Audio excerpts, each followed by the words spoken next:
ass nigga, what you do today? Broke ass nigga, what you do today?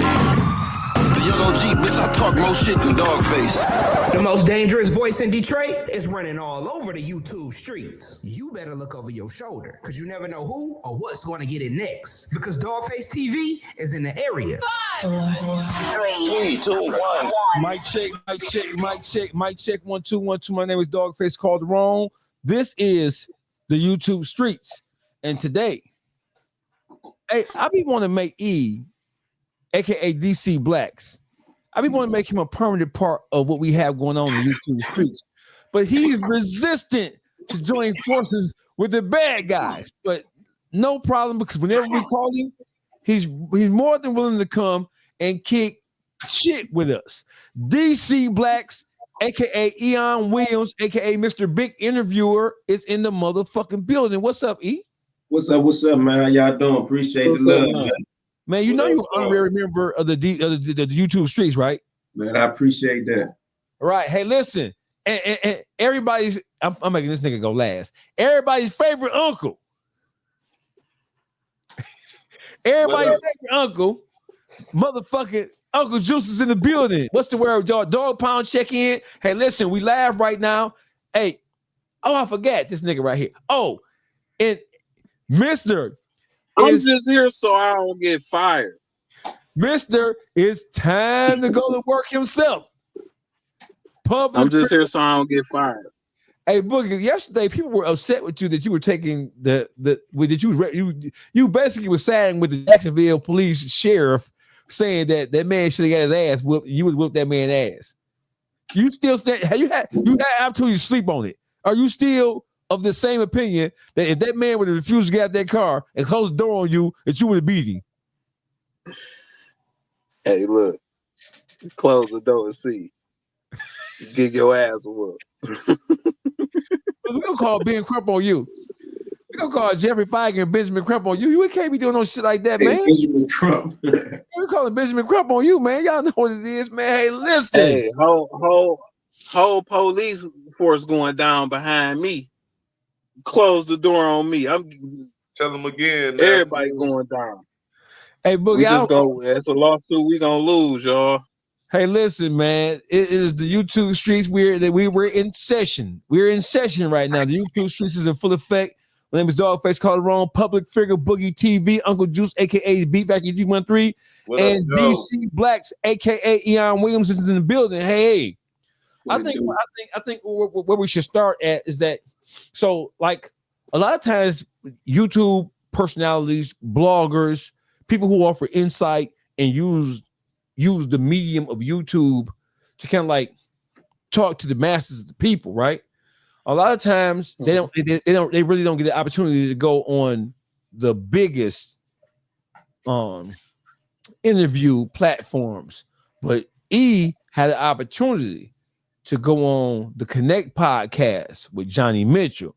Now, Johnny Mitchell, for those of you who don't know, Johnny Mitchell has one of the biggest interview platforms in the YouTube land. Yeah, he's a major YouTube Connect guy who is really like pushing his program. E, how did that interview on Johnny Mitchell's The Connect, how did that come about? What happened? Oh man, I gotta give a big shout out to my man Banky Pound. Banky Pound was on there, and some type of way Banky Pound shouted me out and told him I might be a good interview for him because of my background story. You know what I mean? However, we really didn't talk too much about that story though. But shout out to Banky Pound. That's how that came about. All right, I got you. You went on there. I watched the whole thing. You sent me the link. I watched it. So I've never watched it. Me? Say again, Juice. He ain't sending it to me. You ain't sending it to me, DC Black. Oh man, I got you. I probably was speeding. We was talking, man. I got you, man. I think I posted. Did I post a clip of it? I posted a clip of my story, didn't I? Yeah. I did. It was very, very. I think I saw it on your Instagram story. Yeah, it was a. Listen, if I fuck with you, I fuck with you. And if you do something that is newsworthy, I'm trying to push that shit to the edge of the earth for you. If my share can do anything for anybody who I deal with, I'll be sharing shit. Motherfucker don't even ask me. I'm chopping that shit up and sharing that shit. Nigga be asleep. I be sharing shit at 3:45 a.m.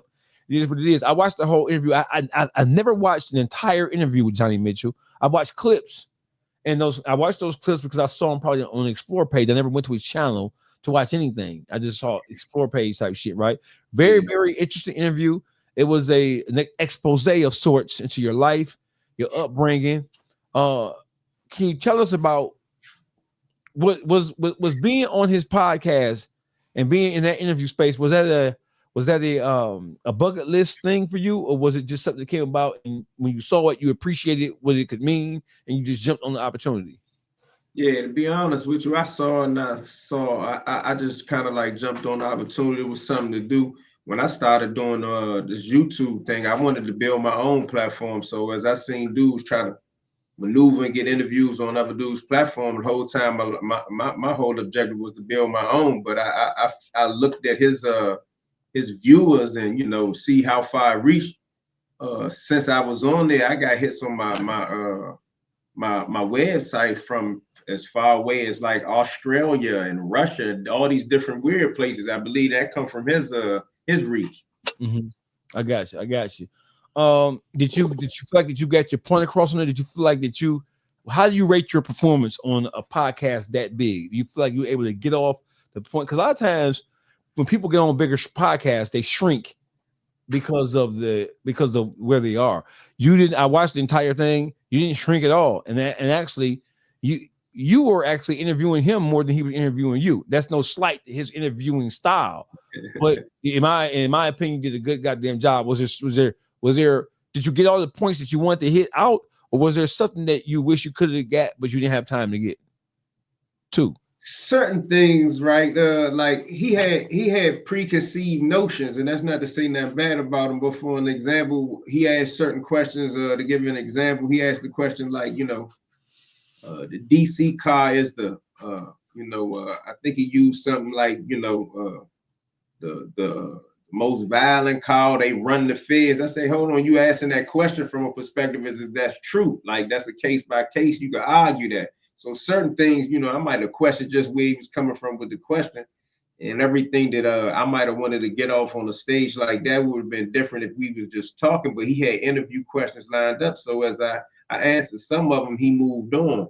When I look back at it, like you said, you looked at the whole thing. When I looked at it in its entirety, I think some things I might didn't make certain points on all the way. You know what I mean? And I think for, you know, the questions that he wanted it for the people that his viewers, you know, they might have been sufficient, but some people that know certain things, like from our culture, like us on here, I think I probably could have answered some of them with more specificity, so to speak. I got you. Let's just jump right into our subjects. That was one I want to acknowledge that because it's important to acknowledge when people hit milestone events, and whenever a person, you know, has the opportunity to dive into a platform like that, you got to make the best out of it because you never know what opportunities may come because of your appearance on that. Now, being on his podcast is kind of like, it's not Joe Rogan, but he has a good one. It has a tremendous following. That's a good one. That's one of them kind of things where, you know, that's a good talk right there. Did a good job.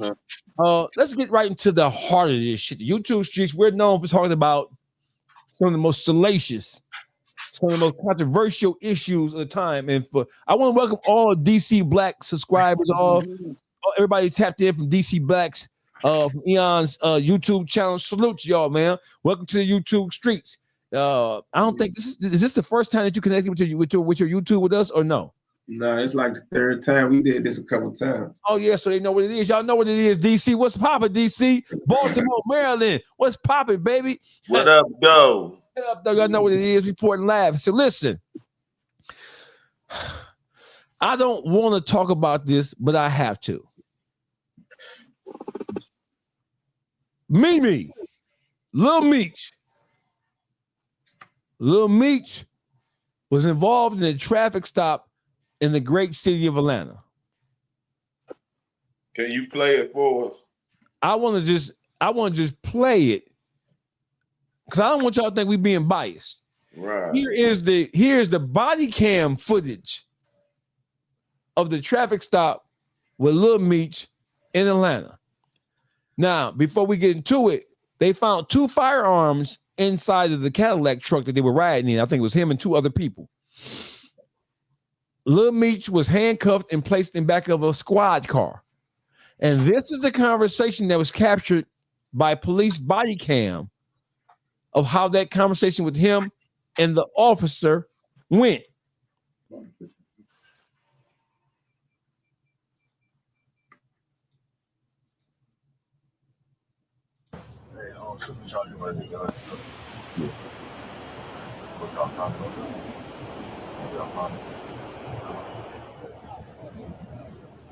Take the comment down. It's not legal. Huh? It's not legal.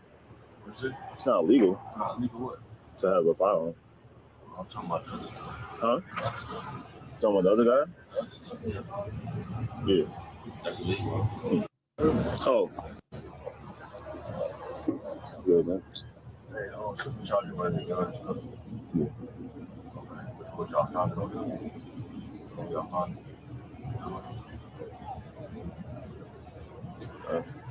It's not legal. Huh? It's not legal. What is it? It's not legal. It's not legal what? To have a firearm. I'm talking about the other stuff. Huh? Talking about the other guy? Yeah. That's illegal. So what was it he said before before the officer said it's not legal to have a gun? What was Mimi saying to him? He said it's not illegal. Right. But what Mimi was saying before that, he was whispering something. Hold on. He said, "Did you find the other stuff?" What y'all found out? What y'all found?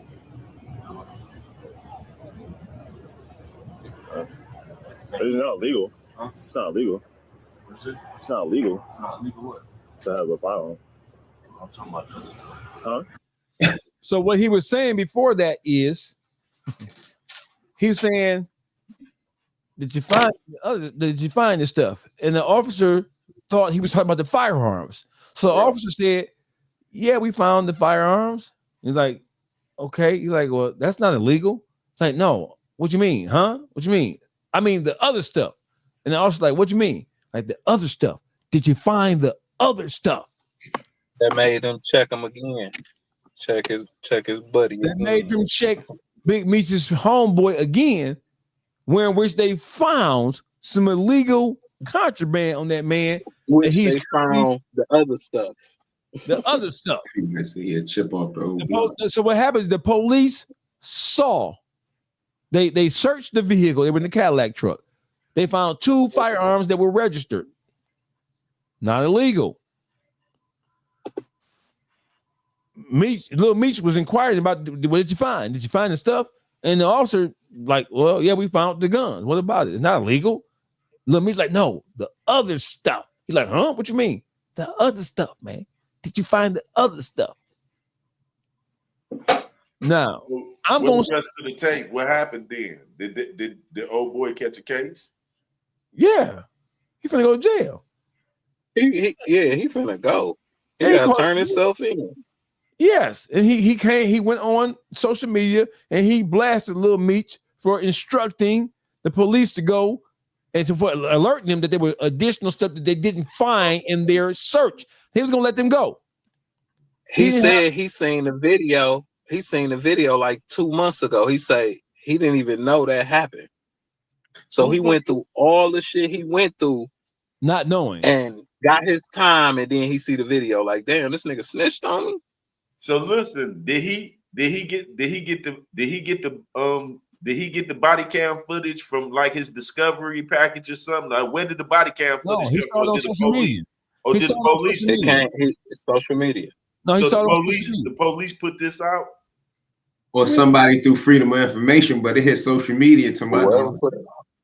Yeah, he went through his whole case not knowing that happened. In his mind, there was no found out when we found out. In his mind, we got pulled over. They searched the car and they found the shit. So he was just rolling off of that. Hold up. Let me interject real quick though.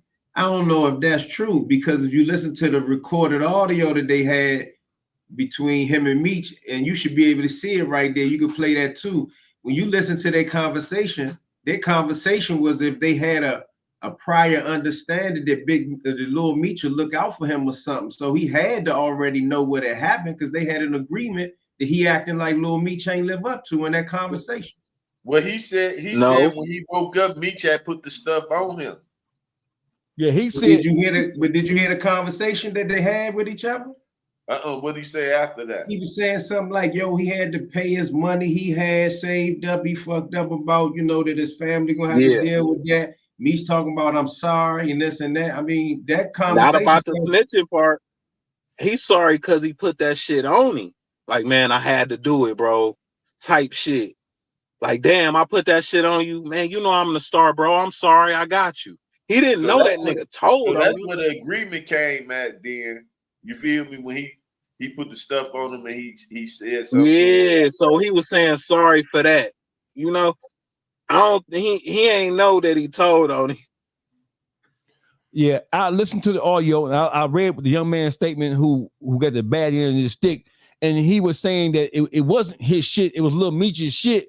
When he woke up, the police was on him, they were searching him, and they found it on him. He's like, oh shit. So that's what Lil Meech was saying he was sorry for, because the brother's saying that wasn't my shit. So Lil Meech put it on him and then sicked the police on him. The question, like he planted evidence. That's some slime ball shit. When he didn't have to say shit, and they probably would have just rolled off. You feel me? But you not only planted the shit on him while he was asleep, then you directed the police when they didn't see it. You gonna make sure they find that shit. You know what that's called? But no, that's called nasty work.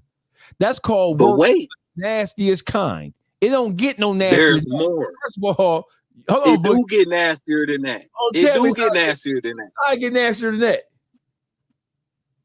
His Faja standing on it with him. Oh, wait a minute. Hold just on, exposing everything he pretty much been through.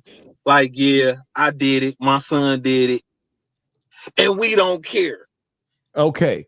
So a couple of days later, after this body cam footage surfaced, and we started to hear from the young man who Lil Meech planned to work on, this picture surfaces on Instagram. It's a joint collaboration between Big Meech, Big Screech, and Little Screech now, where in which Lil Meech say, hear no evil, speak no evil, salt only kills snails, not made men.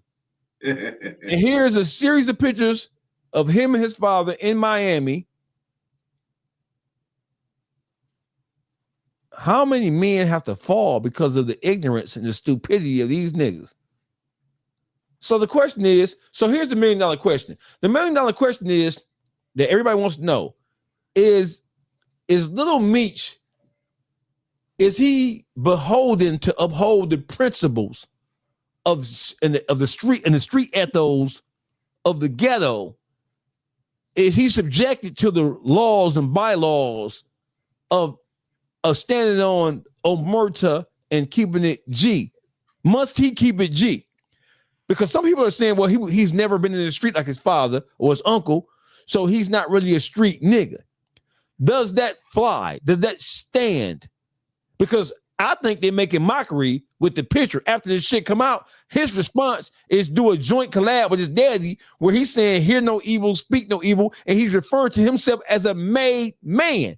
I think if you had any doubt whatsoever, when he hashtagged made men, that is him embracing and acknowledging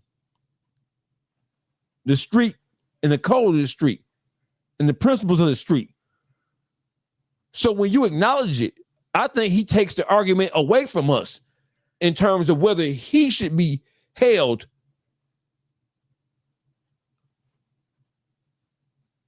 Man, that nigga field mice. So you got the rat and you got the mouse. You feel me? He approved that shit instead of him not saying nothing and behind closed doors directing the son on how he supposed to conduct himself. You feel me?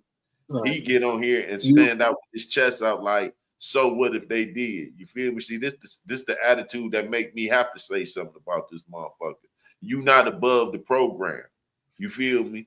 Y'all can't run around here and act like y'all this, that, and the third, and then y'all be showing y'all be doing this rat shit. You feel me? Every time we turn around, you motherfuckers doing some slime ball rat shit. He done some slime ball rat shit. You ain't just rat, motherfucker. You planted the dirty work on the motherfucker. The nigga wasn't even dirty. You got him dirty and then put the law on him. What type of shit is that? You feel me? Who does shit like that? And then how his daddy stand behind that shit. I understand that's your son and you got to support him. But behind, you don't supposed to get in front of the people and stand like that shit was cool, nigga. Ain't shit cool about that. And ain't shit they can say about that. It's self-explanatory. It's for the world to see that. See, 99% of the time, you are what you raised around. That nigga was raised around the industry. What is people in the industry? Most of them. Subject to do anything. They subject to do anything. You feel me? Ain't no honor in them. E? What's It's a gimmick.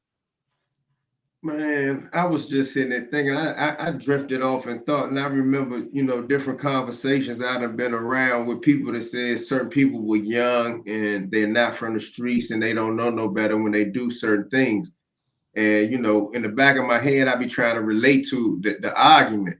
But when you use that argument for somebody like Lil Meech in this situation, how can you say that he was innocent or he didn't know when he had enough presence of mind to conspire to say, yo, I know that this is totally wrong. I know what I'm doing, and I'm gonna tell the police to do it to get out of whatever. Like I asked Dogface before we went live, why the fuck was he even in handcuffs? Like what did he do it for? You know what I mean? So, I got to hold him to a standard of some type of integrity, even if we take it outside the streets, where you did something that you knew was wrong. You went through the deceptive motion of it to lie to the police as if it was his and you was revealing something when in all actuality you planted it. It's almost like you had a murder weapon and you put it on a guy and now he's going to jail for murder. I mean, it's the same type of behavior. It's the same shit.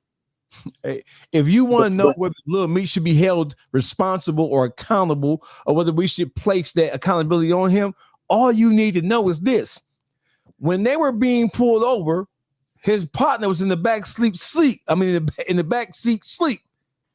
Lil Meech had the presence of mind drawn off DC Blacks. He took the shit to work and put it on him. So he knew that if he got caught with that shit, he'd be facing some legal ramifications. He put the shit on him. Then when they pulled him out, why he in handcuffs and his man wasn't in handcuffs, I'm still trying to, it reminds me of a Donnie Brasco type thing, where when the bus go down, you arrest you arrest the undercover officer as well to make it look good. We're gonna try to save face. We don't want to blow the undercover. The undercover. We don't want to blow him up. So arrest him too.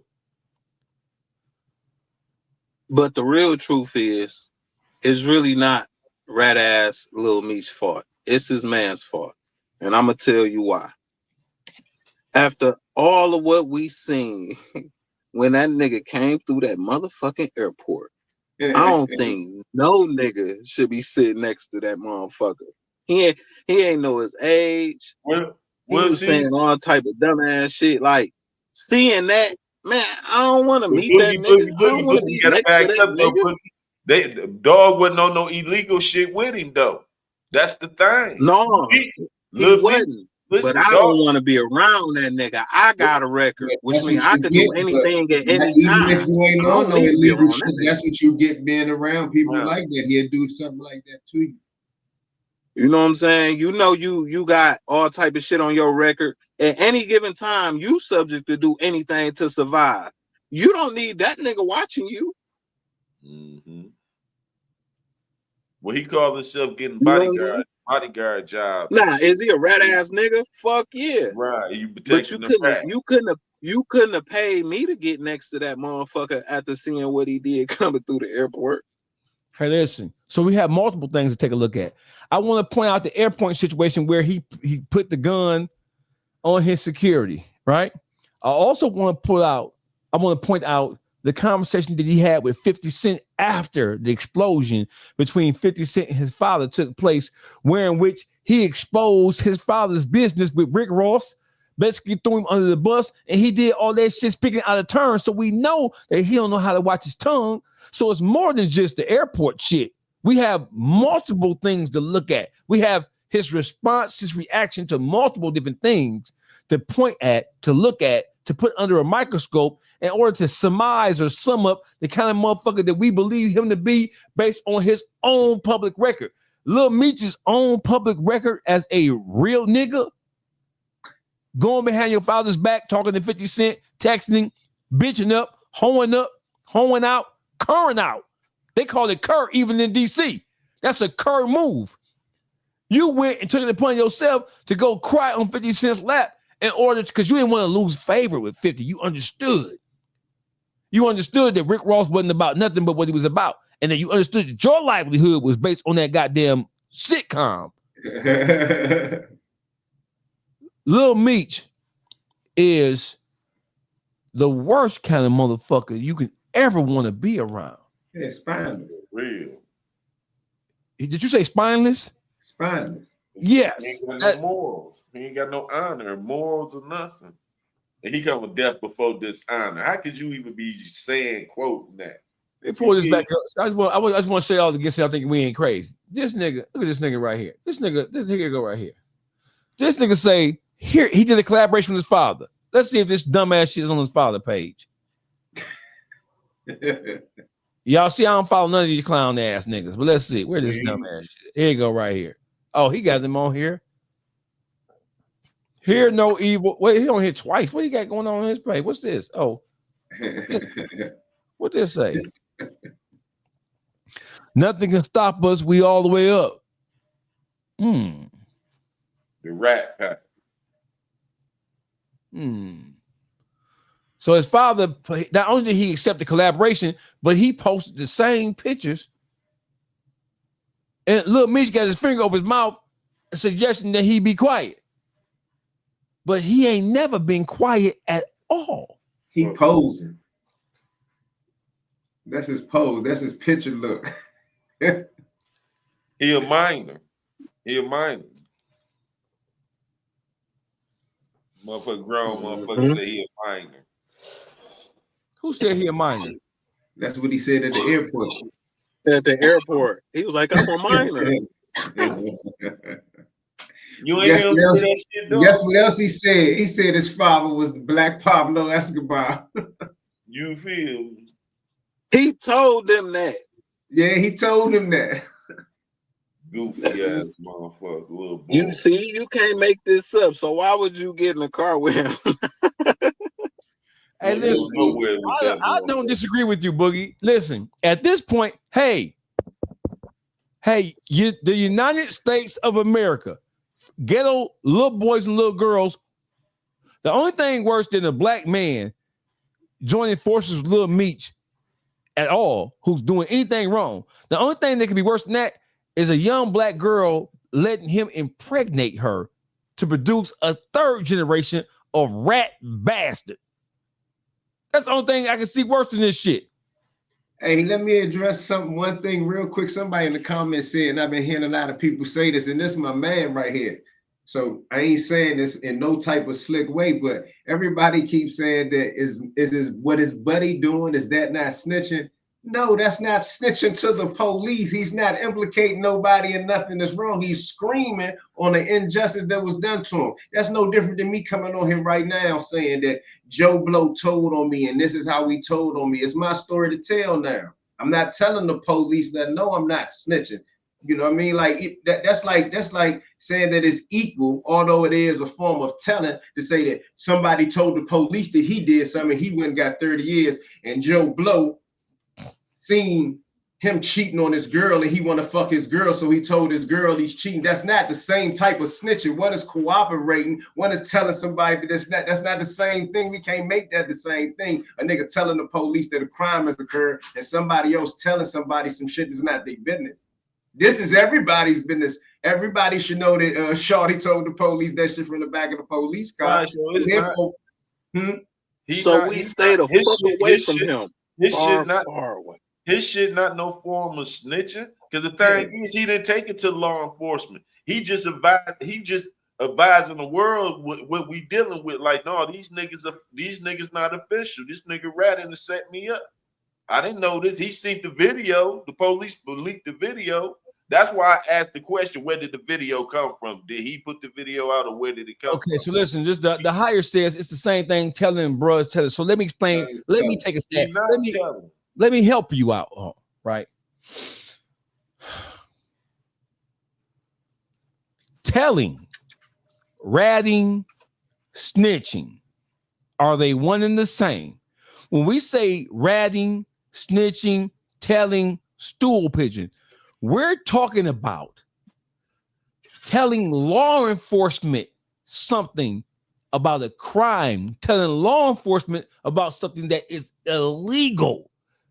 If what you're saying is true, then anybody who tells about them being told on or being set up or being double crossed and hinged by a motherfucker, you saying just the simple fact of me telling the public that this nigga lined me up for the kill, that's not me telling the police, because I'm not cooperating with the police. I'm just simply informing the general public, the hood.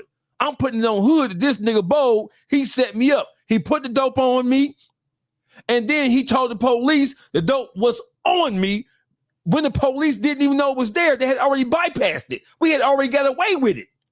So it's not the same thing. If that's the case, so now you want to kind of say telling the nigga ratted on you is ratting too.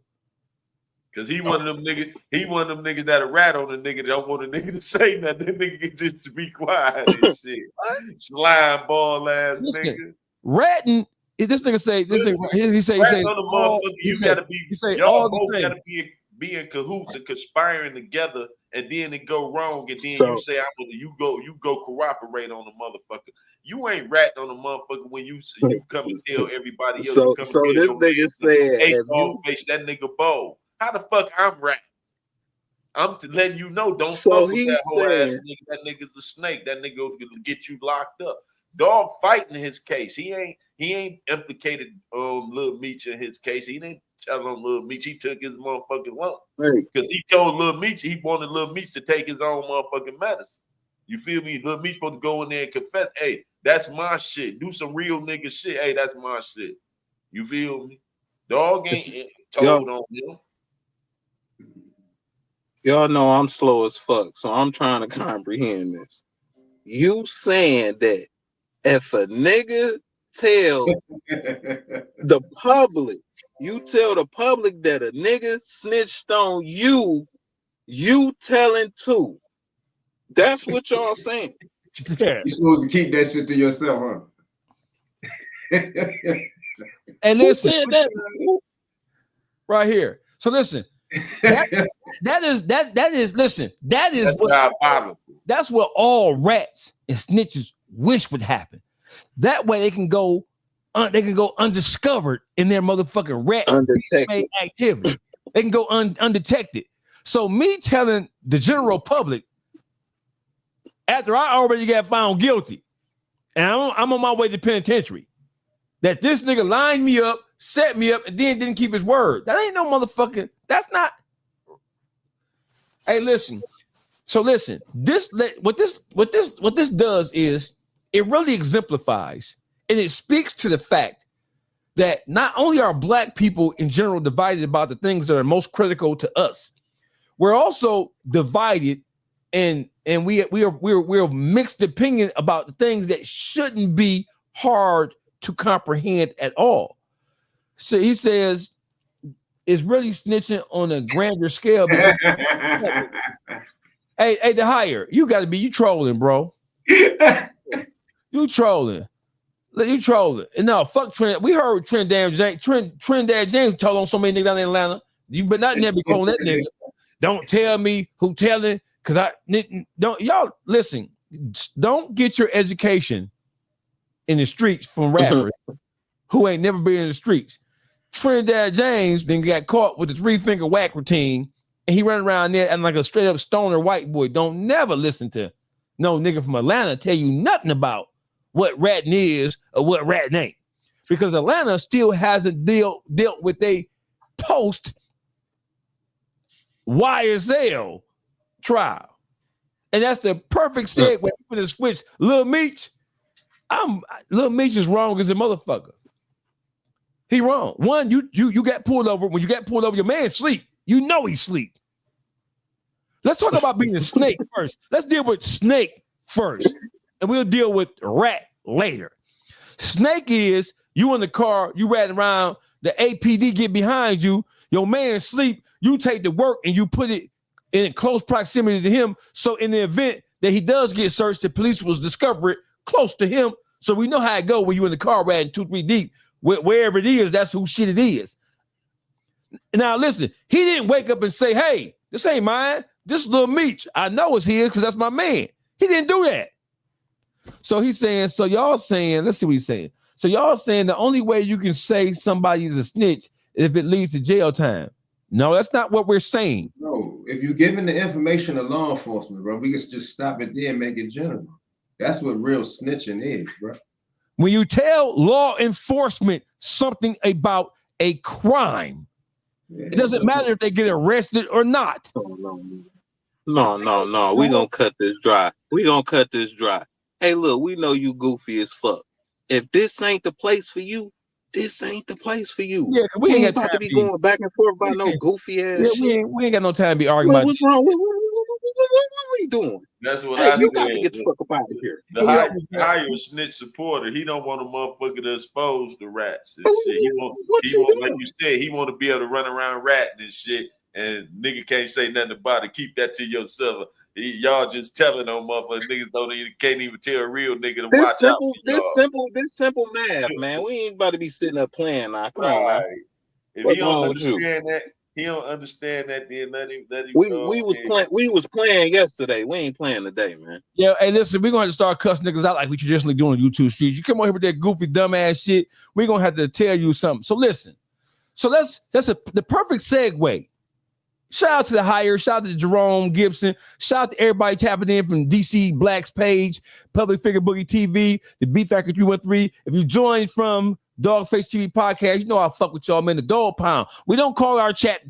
We call it the Dog Pound because y'all can say what y'all want to say. And if y'all want to come on and join us to express your opinion, we'll put the link in there. You can join us and say what you got to say. We like that over here. We like that. We ain't ducking no wreck over here. Let's segue to Atlanta. Young Thug is free. Gunner is free. YFN Lucci is free. The principal figures that were at the center of a feud that led to niggas getting indicted and took off the map, they're all free. The YSL that lawyer. Which lawyer? The one I forgot her name, but she had called one of the YSL niggas to let him know, hey, throw that phone away. They got her on a hook right now. Oh, well,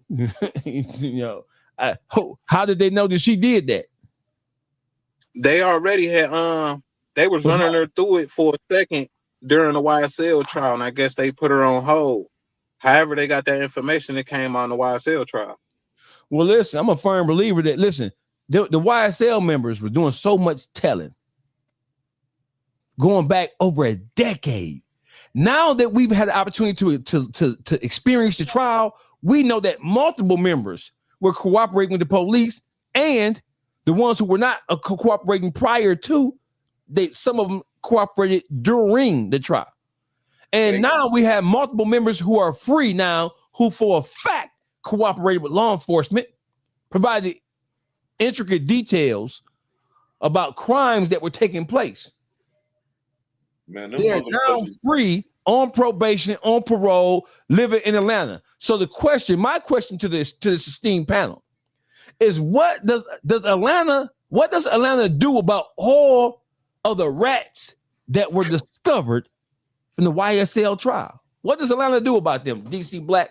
Shit. Oh man, you gonna start with me? I was just sitting there thinking, man, that might be too big of a statement. I don't think all of Atlanta is looking at it like they got to deal with it. I think they looking at it click by click and base by base. And me being from a city that got rats in it as well, everybody can't chase down every single rat. You know what I mean? But maybe I could talk about those that embrace the shit like the shit is cool. But I don't know if we could put it on all of Atlanta. I think it may be some thorough dudes there to stay away from a lot of that shit. Just period. You know what I mean? Hey, listen. When somebody else is an offender of anything, the rappers who were dominating the rap game from Atlanta, they would snitch, weak nigga, weak nigga, weak nigga. We ain't fucking with Gunna. Blah blah blah. Nigga, ding ding ding ding ding. Now these same motherfuckers are sitting in the same city, in the same clubs, same restaurants with motherfuckers who testified on members of their own crew or members on the opposite crew. And you mean to tell me they don't have a fiduciary responsibility to exterminate these motherfucking rats?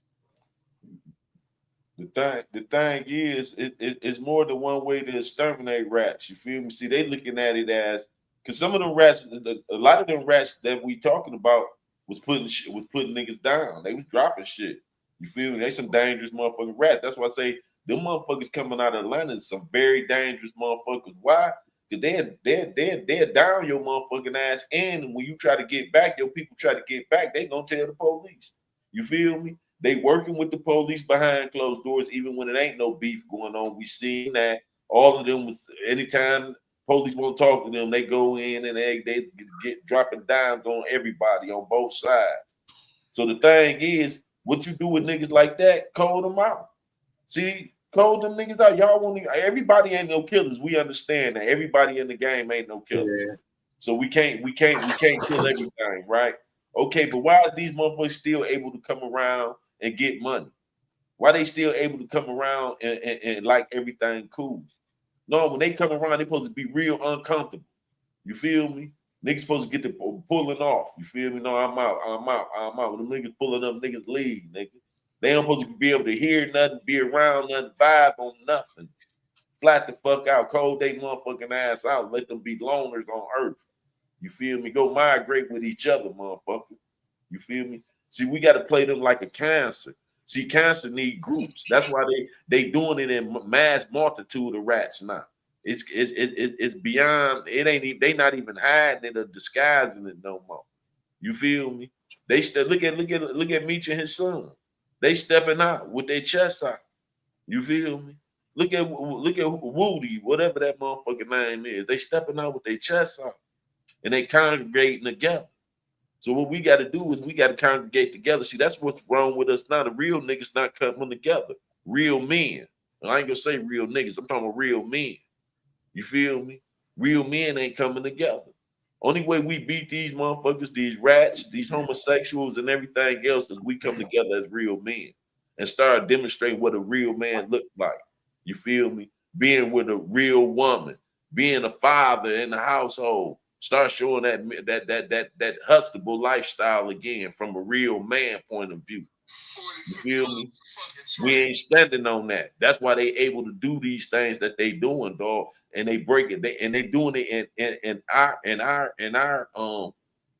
with our people, amongst our people.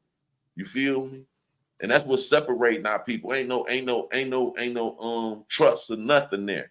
You feel me? Why? Because you see everything going on with our people, dog. They subject everything. Look at the women.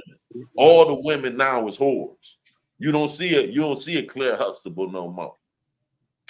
Not on mainstream. They don't front that off no more. They got Sexy Red and them got our women thinking it's cool to be a whore. You feel me? These the women's Glorilla and all of these what they pushing out there in society as these the women, Cardi B's and all them. Why they make them famous? You feel me? They not no example or representation of what a sister queen acts like and present herself. You feel me? So we got to bring that real man and real queen, kings and queens. You can't be calling yourself no kings and queens if you ain't acting like it, conducting yourself like it. You feel me? So they lost with they accept everything that harms down there in Atlanta. They ain't standing on no morals or no business. So that's why the rat thing is accepted. So yeah, they need to exterminate that shit. Question. Shout out to everybody who tapped in on the live. Now we just hit 100, man. It's a pleasure for everybody to join the YouTube streets. Eyone, aka DC Blacks Williams, is in the motherfucking building. YouTube streets is in full effect. The subject is Atlanta, the aftermath of the YSL trial. There are a bunch. There's a handful. There's more than 10 people who, during the trial, have been exposed as having cooperated either prior to the indictment or during the indictment. And these people are now, for the most part, by and large, they're free. They're roaming around the city of Atlanta. They're doing podcast interviews. They're making rap records.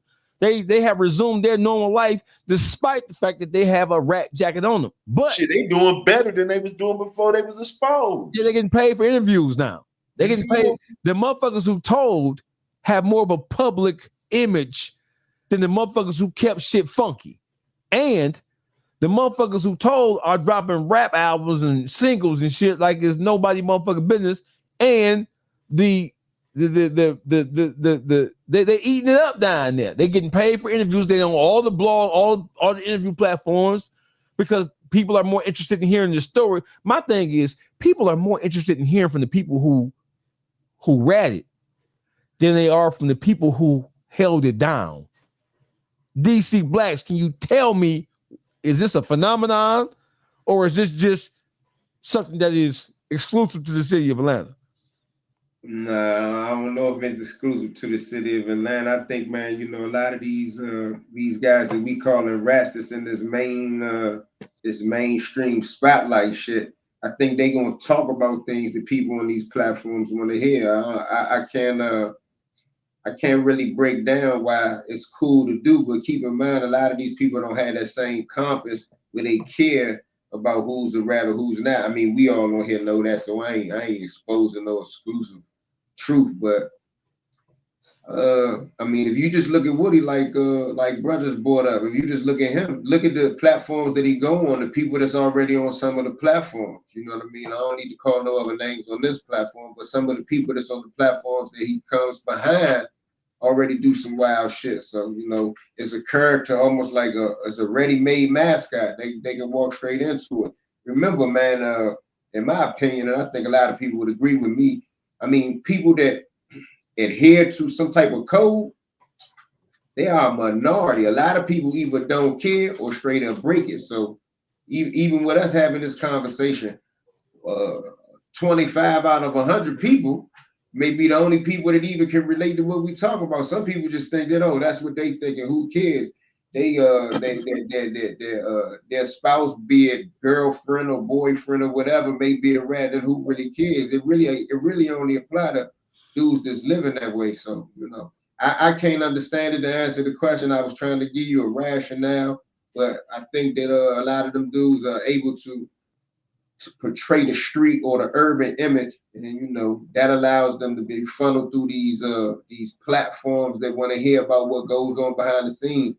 It's no different than what they telling the police in an interrogation room. They just telling it to a person on the platform with a microphone and a camera in front of them. There's a question on the floor.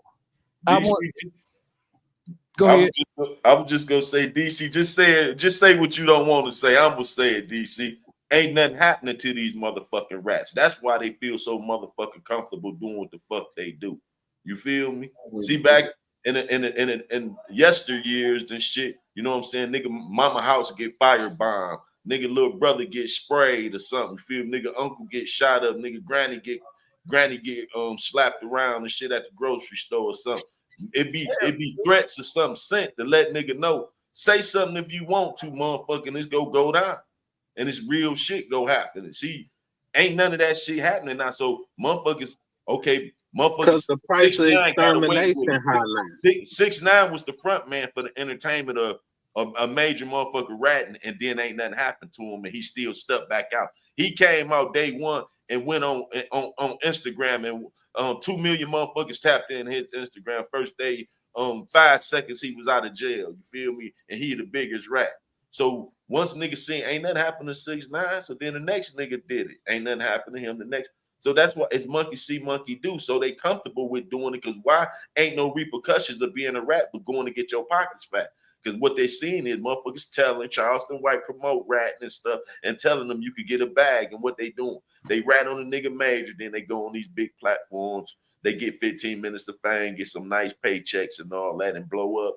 They Instagram and all that, all their social media go up. So that's why these motherfuckers doing it, and they comfortable with doing it. They get more benefits from doing it now. You feel me? There's a question. What's happening? When had the last time you heard something happen to a nigga that's suspected about the tail or toad on somebody? The price to exterminate the rat these days, the price is high. They not it's even not a person in the world that could do something. Listen, it's not a person in the world right now that could do anything to Woody and get away with it. It's that. See, that's the thing. You supposed to have some guys that do kamikaze shit. It ain't about getting away with it. It's about sending the message. You don't want a motherfucker to get away with it. That's the thing. You want motherfuckers to let it be known that a nigga ain't scared to send a motherfucker to fuck you up. And niggas will sacrifice to fuck you up. Nigga take you out the game for doing this shit. Yeah. We ain't doing. Hey, we ain't doing that. We trying to get away with everything. No, I'm saying motherfuckers in the game. See, I'm speaking for motherfuckers in the game. When I was in the game, that's how we was playing. And we live by that. You feel me? You think about if we think you thinking about motherfucker giving some shit up, then we own you. Or we on the net, the closest thing that you love, motherfucker. You feel me? So you know the price back then wasn't as high as the price is now. So listen, how hard it is. Let me say this right here. Life. It was life back then. It's life now. What you mean the price? They've been giving out life. Oh, so let me just say this, right? The price is still the same. The currency is still the same. It is just that you have people who are involved with street activity who are not really invested into it like it was back in the day. Back in the day, it was cold in, cold out, blood in, blood out. Nowadays, gangster shit has been commercialized so much so to where you have motherfuckers who are not who are in the streets doing street shit, doing gangster shit, but never really qualified to be that.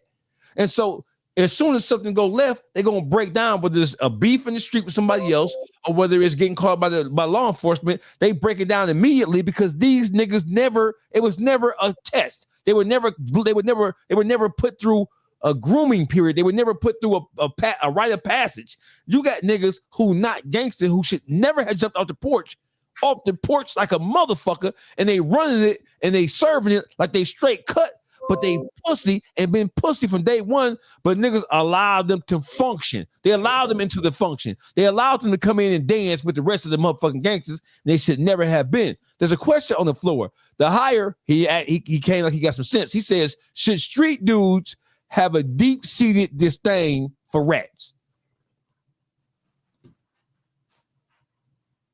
If you a street nigga, if you a gangster, if you a G, because nowadays we know that the rats are widely accepted. It's rats in every hood, from DC to Baltimore to Virginia to Detroit to Pakistan to Detroit. It's rats everywhere, and we know in every major city, large or small, major, sub-major, everybody knows.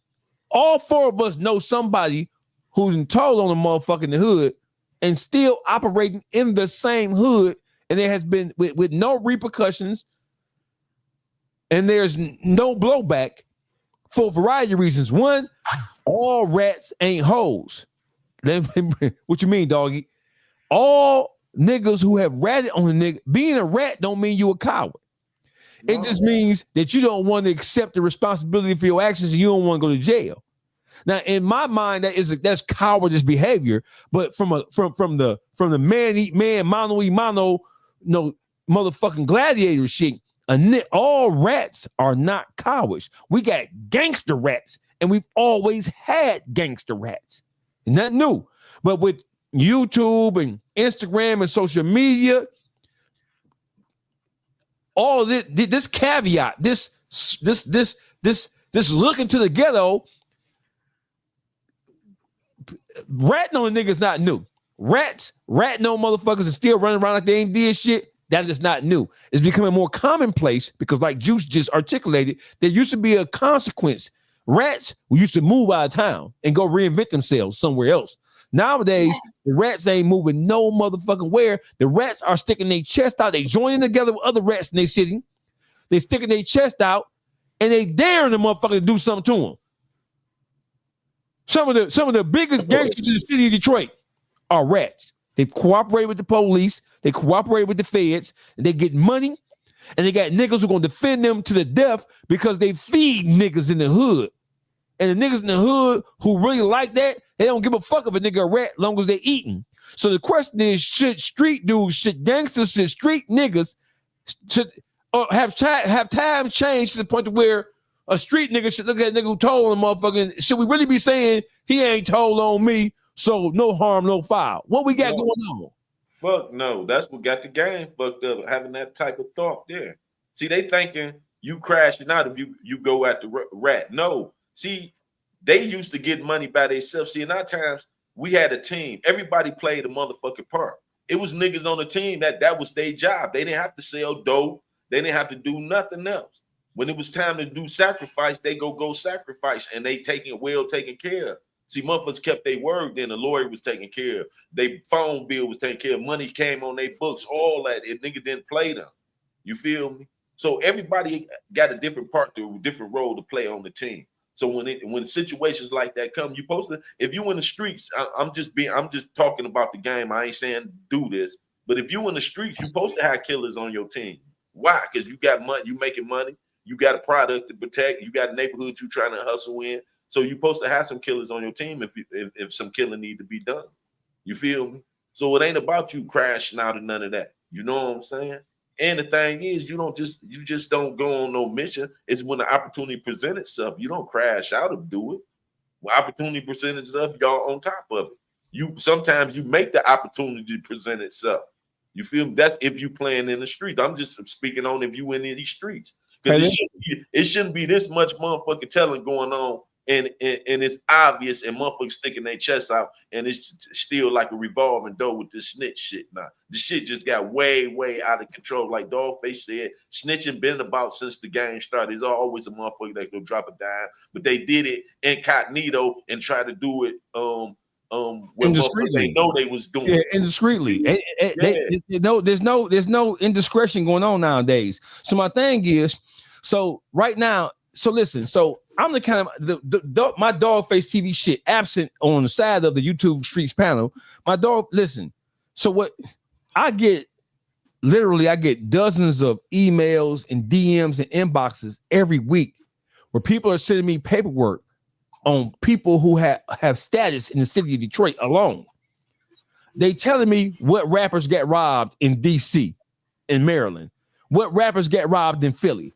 What rappers got relieved of their watch and relieved of their chain in Houston? What rappers got slapped in Atlanta? They telling me all this shit. They got pictures, and some of this shit is these rappers' homeboys who mad at them because the rapper stopped feeding them. So now these niggas want to expose the rappers, and they think since I'm a firebrand that I'll just do anything and expose the motherfucker. I got a lot of shit in my DM, inbox, email where motherfuckers are the proof is in the pudding. I know what motherfucker done raped little girls. I know what nigga did to Diddy Bop. I know what nigga, I know all this shit. I haven't said anything about it at all. There's a lot of shit going on, and the terms of the streets are still the same. The people who are operating and call themselves street niggas, that's the difference. Niggas, you can't kill no rat because if you kill a rat, it's a consequence. Hey, a nigga finna get killed right now for nothing. A nigga finna take a risk and kill a nigga over some shoes. A nigga in Detroit is blood is finna kill a Crip and die over a street in a set they never heard of, never been to, never seen. You got niggas in Detroit claiming to be treetop and rolling 60s, and they finna see each other tonight. What's the night? Tuesday? They finna see tonight and try to kill each other. But this nigga right here told on their man and set their man in prison for 25 to 75, and ain't nothing happened to him because if we do something to him, there's a consequence. Nigga, you're gonna suffer a consequence anyway. You're a crash out anyway. You an imbecile anyway. You a dumbass nigga anyway. So if you're gonna roll out for something with principle, nigga, and maybe a nigga keep the commissary fat while you doing that bit because you're going to jail anyway. Hey, he going. He ain't going for that. Oh yeah, he ain't going. Hey, listen, niggas going to prison. Niggas going to prison. So what you're saying is niggas going to prison, but they ain't going to prison for nothing that is principled, nothing that is worthwhile. It gotta be about it. It gotta be about a bitch. Gotta be. Hey, listen, you know how they say we can't talk? We can say together, but we can't talk together. A nigga go to jail about a bitch, but a nigga won't go to jail because listen. Niggas nowadays. Nigga go to jail about a bitch. Listen, a nigga go to jail about a bitch that don't love him. Yes, they will. So listen, a nigga will go to jail about a bitch. A nigga will go to jail or hell over a funky dog head bitch. I know situations where the rat is known doing trial and the rat free. And I know niggas is sitting in the county jail and the rat still run around going to Club Echelon, going to Hideaway, going to the Night Owl, going to Sloppy Crabs. I know niggas who've been in the club with niggas who are telling on a man right now. And they don't even look their way. You know why? Man, I ain't gonna say shit to him, man. He gonna tell on me too. Nigga, you supposed to put that nigga dick in the dirt. I'm advocating death on this podcast right now. Strike me. I don't give a fuck. If a nigga telling on your man, you supposed to unalive him. That's what you supposed to do. I'm saying that right here, right now. Dogface called it wrong. All this shit about I don't want to do nothing to a nigga, right? All these niggas is doing, that's what they're doing. He told on me. He robbed me. He stole my shit. Hey, my nigga, if you're going to come on social media and say a nigga told on you, there's something else you're supposed to be doing as well.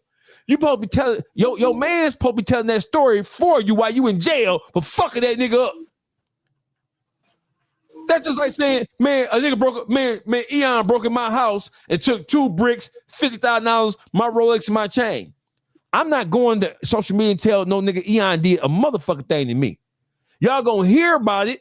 My man gonna tell the story because when I see Eyone, nigga, we chopping the block down. All these niggas want to do, they don't want to kill nothing. Y'all all right. All they want to do is tell them somebody did something. That's all they want to do. They want to tell somebody that somebody did something wrong to them. That's it. King Mo, what you say? Dogface. What I'm a master of? What you say? What that is? Game over. The shooters tell us to. Huh? Get this asshole higher out of here. What? Now we can't let niggas talk, bro. We ain't mad about that shit. As long as niggas don't get disrespected, we can stay in there. We don't give a fuck. You don't got to agree with us, man. And in fact, if y'all want to come on and state your opinion, you want to boss up and come from behind those fake YouTube channels, y'all can come in. We invite y'all in here. No problem. We ain't mad. Motherfuckers say what they want to say. It's all good. So what's this nigga is? Rolex. You gotta go, bro. What's all this? You spamming, nigga? What's this is? You try to get your ass out of here. I'm banning your dumb ass. You spamming, nigga. Get your dumb ass out of here. Dumb ass son, bitch. What the fuck is wrong with you? Hey, I mean, listen, YouTube streets, you ain't gotta agree with nothing, bro. As long as you can state your opinion, and it doesn't have to agree with anything, but it gotta make sense, man. We don't care. As long as you can stand on your point, we don't give a fuck. Let's talk about T Grizzly for it now. Let's break the barrier, right? T Grizzly. This nigga Higher said to get the prime example, King Mo just snitched on me. T Grizzly, he's embroiled in the controversy. Don't know why, because T Grizzly hasn't been charged with a crime. He hasn't been accused by law enforcement of creating or doing anything outside of the law. So I don't know why his name is coming up. Oh, I get it. Somebody that he knows is on trial for unaliving his aunt / manager. And so people are trying to connect the dots and say, hey, because he did that, and because T Grizzly knew him or knew of him or was aware of him, that T Grizzly must have either orchestrated or blessed or acquiesced to it happening. I don't get it. People saying, well, hey, Dogface, hey, YouTube streets, why y'all ain't talking about what's going on with T Grizzly? Because ain't shit going on with T Grizzly. It's something going on with T Grizzly's former now deceased manager and somebody from Chicago who's a part of the OTF thingy who's on trial for allegedly killing her. That ain't got shit to do with T Grizzly. T Grizzly ain't been accused of nothing. And we know if you're from Detroit, if you're from Michigan, you know how overzealous prosecutors can be in Michigan. If the prosecution thought they had anything to match T Grizzly with this shit that was legitimate, not just salacious, over the top, YouTube soundbite ass shit, T Grizzly would be sitting right next to that nigga right now. If you're from Detroit, then you know that Kim Worthy don't give a fuck about who you are. So I want to talk about, I thought, DC Blacks, I thought it was a one-off when Whack 100 introduced or unleashed on the world his exposures in their quest to get rid of Big U. I thought it was just a one-off. I thought this was some LA shit. West Coast. I thought just some West Coasting going on. But I knew it was going to be dangerous because Whack 100 made lining motherfuckers up and exposing niggas' real life criminal behavior. He made that shit fair seeming in the eyes of YouTube based on how he took those Crips and used them to go at another Crip to get Crips locked up. And so now you have the Poetic Flacos, you have the Seti Nashes of the world, you have the academics who's not necessarily known for this, but you have academics. You got the who's who of podcasting across the country pointing and trying to be Matlock and trying to be Law and Order and the practice on the nigga. So now you have YouTubers, podcasters, and bloggers acting as the hip-hop police, or as the police in general, doing more investigative work and trying to provide these blues clues to law enforcement. Hey, look at this. Look at our theory. We didn't put this shit together. We have discovered something. Aha. Now we have YouTubers, podcasters. I got all these niggas got sources in Detroit. Oh, I got a source in Detroit who said T Grizzly did it. Listen, I know reporters who went to prison because it was found out that they had source information about criminal activity and they refused to divulge who their sources were, and judges put these niggas in jail until the case was either solved or they acquiesced and told the motherfucking law enforcement who their sources was, who provided them information about material facts leading to a crime. So you mean to tell me that these YouTubers get all these anonymous sources from Detroit and they don't mean for law enforcement to know about what they're saying?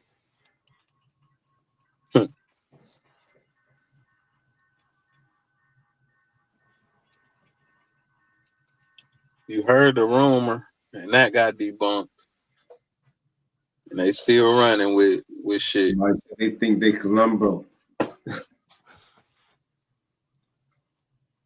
So my thing is, how did we get to the point where mainstream YouTubers and podcasters and bloggers are now acting in the capacity of criminal investigative journalists who all of their content right now is about trying to find information to prove that a man is guilty of conspiring to murder his aunt/manager. And everybody cool with it. Everybody tuned in. These niggas getting 30,000 views in 2 minutes. AK-47, Seti Nash, all the fucking exposures with Whack 100, bitch ass, Whack Keisha, as he's more affectionately known on the YouTube streets. All these niggas is I got sources in Detroit. Since when, nigga? Since when do you have sources in Detroit So you telling me niggas in Detroit are telling niggas who they never met, podcasters who they never met, never seen a day in their life. And we know Detroit motherfuckers don't talk like that. It's hard to get these niggas to talk. But that ain't what these motherfucking podcasters saying. All these podcasters, academics, Whack 100, Shetty Nash, Poetic Flacco, AK-47, all these, the Trenches News, they all saying that they have credible sources from Detroit telling them T Grizzly is guilty. So if we believe what they're saying to be true, it's a lot of ratting going on in Detroit. A lot of niggas hate T Grizzly, bro. They hate him. They want to see him indicted, and they ain't gonna stop. Just like what Whack 100 and his merry band of idiots did with Big U. They're not gonna stop till a nigga get locked up for some shit. They ain't gonna be satisfied. They don't want to hear no contrary opinions, nothing. How did YouTube, what Whack 100 is singularly responsible for making bloggers, content creators comfortable with aiding and assisting law enforcement in the attempt to nab a nigga? We gonna call this shit the Big U flu. The Big U flu. This shit made it to Detroit. How did we get the? So was it like this? So Whack 100 really wasn't the only one on this time of time. He was just the one leading the way at it. So motherfuckers weren't really offended about what Whack was doing. That's why you didn't hear. Listen, I noticed that when Whack 100 and his exposures, 600, loose lip cannon, when they was doing all this shit, you ain't hear no real crying out about, hey man, y'all niggas interviewing niggas who said they committed a robbery for this nigga. That's ratting. That's clear cut ratting. Well, at the same time, Whack 100 doing this, Whack 100 is going, he calling BG a rat. At the same time, Whack 100 is trying to expose all the criminal behavior of Big U. He's calling other niggas rats and cowards and hoes. He's sizing niggas up when he the main one doing rat shit. I thought it was just an LA disease. And by the way, them LA niggas still ain't got at them niggas for stabbing Tory Lanez. By the way, that's got real quiet. It did. That got real quiet. That's more quiet than niggas in Atlanta ain't doing shit by all them rats coming up that YSL trial. Where to get back at for Tory Lanez, you bitch ass niggas? Yeah, I said it. All you California niggas ain't did nothing about nothing. Y'all some hoes. Why do y'all, every prison across Southern California supposed to be on lockdown, you coward motherfuckers? Y'all kill your own kind. But y'all ain't, them essays gonna fight back, you coward weak bitches, and y'all don't want no trouble like that. You bitch ass niggas. Motherfucker. All that shit that. And listen, motherfucker. All that shit surrounded Tory. Motherfuck California. Motherfuck them all. And you can't tell me Tory wasn't paying his way. He was paying some motherfuckers at that location he was at. Motherfuck the streets of California right now. Y'all don't get no props for me until you bitch ass niggas get some get back for letting these essays who hate niggas, by the way, get down on Tory. I don't want to hear nothing about no nigga from Canada. Shit. Cause bitch, I'm from Detroit. You niggas from West. I don't want to hear about no nigga. Niggas is niggas. Niggas is niggas in Paris. Did you hear Jay-Z say that? It's niggas in Paris. You bitch ass California niggas. You Southern California coward, dick sucking ass, on hood, on blood ass niggas. Y'all some hoes. And y'all gonna be some hoes till we see some get back for Tory. Man, that shit, Cali falling apart. Oh, face, how dare you say that? Man, eat a dick. Fuck you niggas talking about, nigga. Fuck you hoe ass niggas. Y'all running the West. Run it then, nigga. If y'all gonna run the West, run it. Nigga, on dead homies, nigga. On the set, on the gang, on hood, nigga. If you gonna run that bitch, run it. You coward, lily belly, Wild West. You yellow belly coward, lily livered ass, bitch ass niggas. Y'all will kill each other down about a color, but y'all ain't gonna do shit but the actual offense of somebody on y'all watch. You coward bitch motherfuckers. There you go. You better not say that about California, dog, because they don't like to stop my. There you go. SM. I'm only saying this because I'm on the men. SMD. SMD. You lily-livered coward motherfuckers. You let them goddamn Mexicans stab up, riot, all that shit. Y'all ain't nothing about it. Ain't no get back coming. We don't want to hear no Crip and Blood shit till y'all get back. Give me y'all card. Give me y'all card. I don't want to hear My nigga Tory thought y'all had a real bond. Y'all ate together. My man said that's why the DC fellas deserve the respect. They stand up for the brothers. Shout out to him as well. You big dummy. You big dummy. You big cold-blooded dummy. You big dummy. See what you did? Oh, no, you big dummy. Fuck LA. Until you coward motherfuckers get some get back. All I know y'all know how to do is kill each other. That's all I can know. That's all that's been reported. Where's the get back? That's been real quiet. Hey, Whack 100, you bitch ass nigga. You want to talk about what's going on in Detroit? Bitch, what's going on with that real social shit out there, nigga? What's going on with that real social shit with them essays out there putting their foot in y'all ass, making you niggas eat tacos? You bitch ass niggas don't even eat fried chicken no more in LA. You bitch ass niggas eating chalupas, quesadillas, enchiladas, and tacos out there. I don't want to hear no gang shit. Miss me with that shit till y'all deal with them motherfucking essays out there. I don't want to hear it. You burrito and bean eating ass, minus the cheese eating ass niggas out there. I don't want to hear no gangster talk from LA, period. No rappers. And I like Chef. What is it with the Chef? Chef Boy, I like him. Gang, I like him. I like him. But Chef Boy, go and sit your ass down. I don't want to hear no hood, no gang, no on blood, on Pyru shit. I don't want to hear none of that shit until you niggas do something about Tory Lanez getting bushes out there. It happened on y'all watch. Y'all must do something about it. Oh, we ain't gonna do shit about it because we won't get in trouble. What? Y'all don't want to do nothing about it. You niggas been killing each other down since 1964. And that's what I be saying. Where the guys at who that's they function? You feel me? It's guys who that's they function. That's what they wait for that call. You feel me? So stop saying that, because when y'all, like you said, when y'all want to get on, when y'all want to step on y'all own, y'all got brothers that'll step on them. You feel me? So don't get to saying, I'm tired of hearing that the excuses of why they ain't did nothing. You feel me? It's more excuses than a little bit. Like you said, though, when it's one of their own, they want to go kick a nigga locker, steal something that belongs a brother. They do it. You feel me? Listen, these niggas talking about a nigga 4 extra get his finger blew off. We don't give a fuck about that. Right. We want to know what you niggas gonna do about them essays.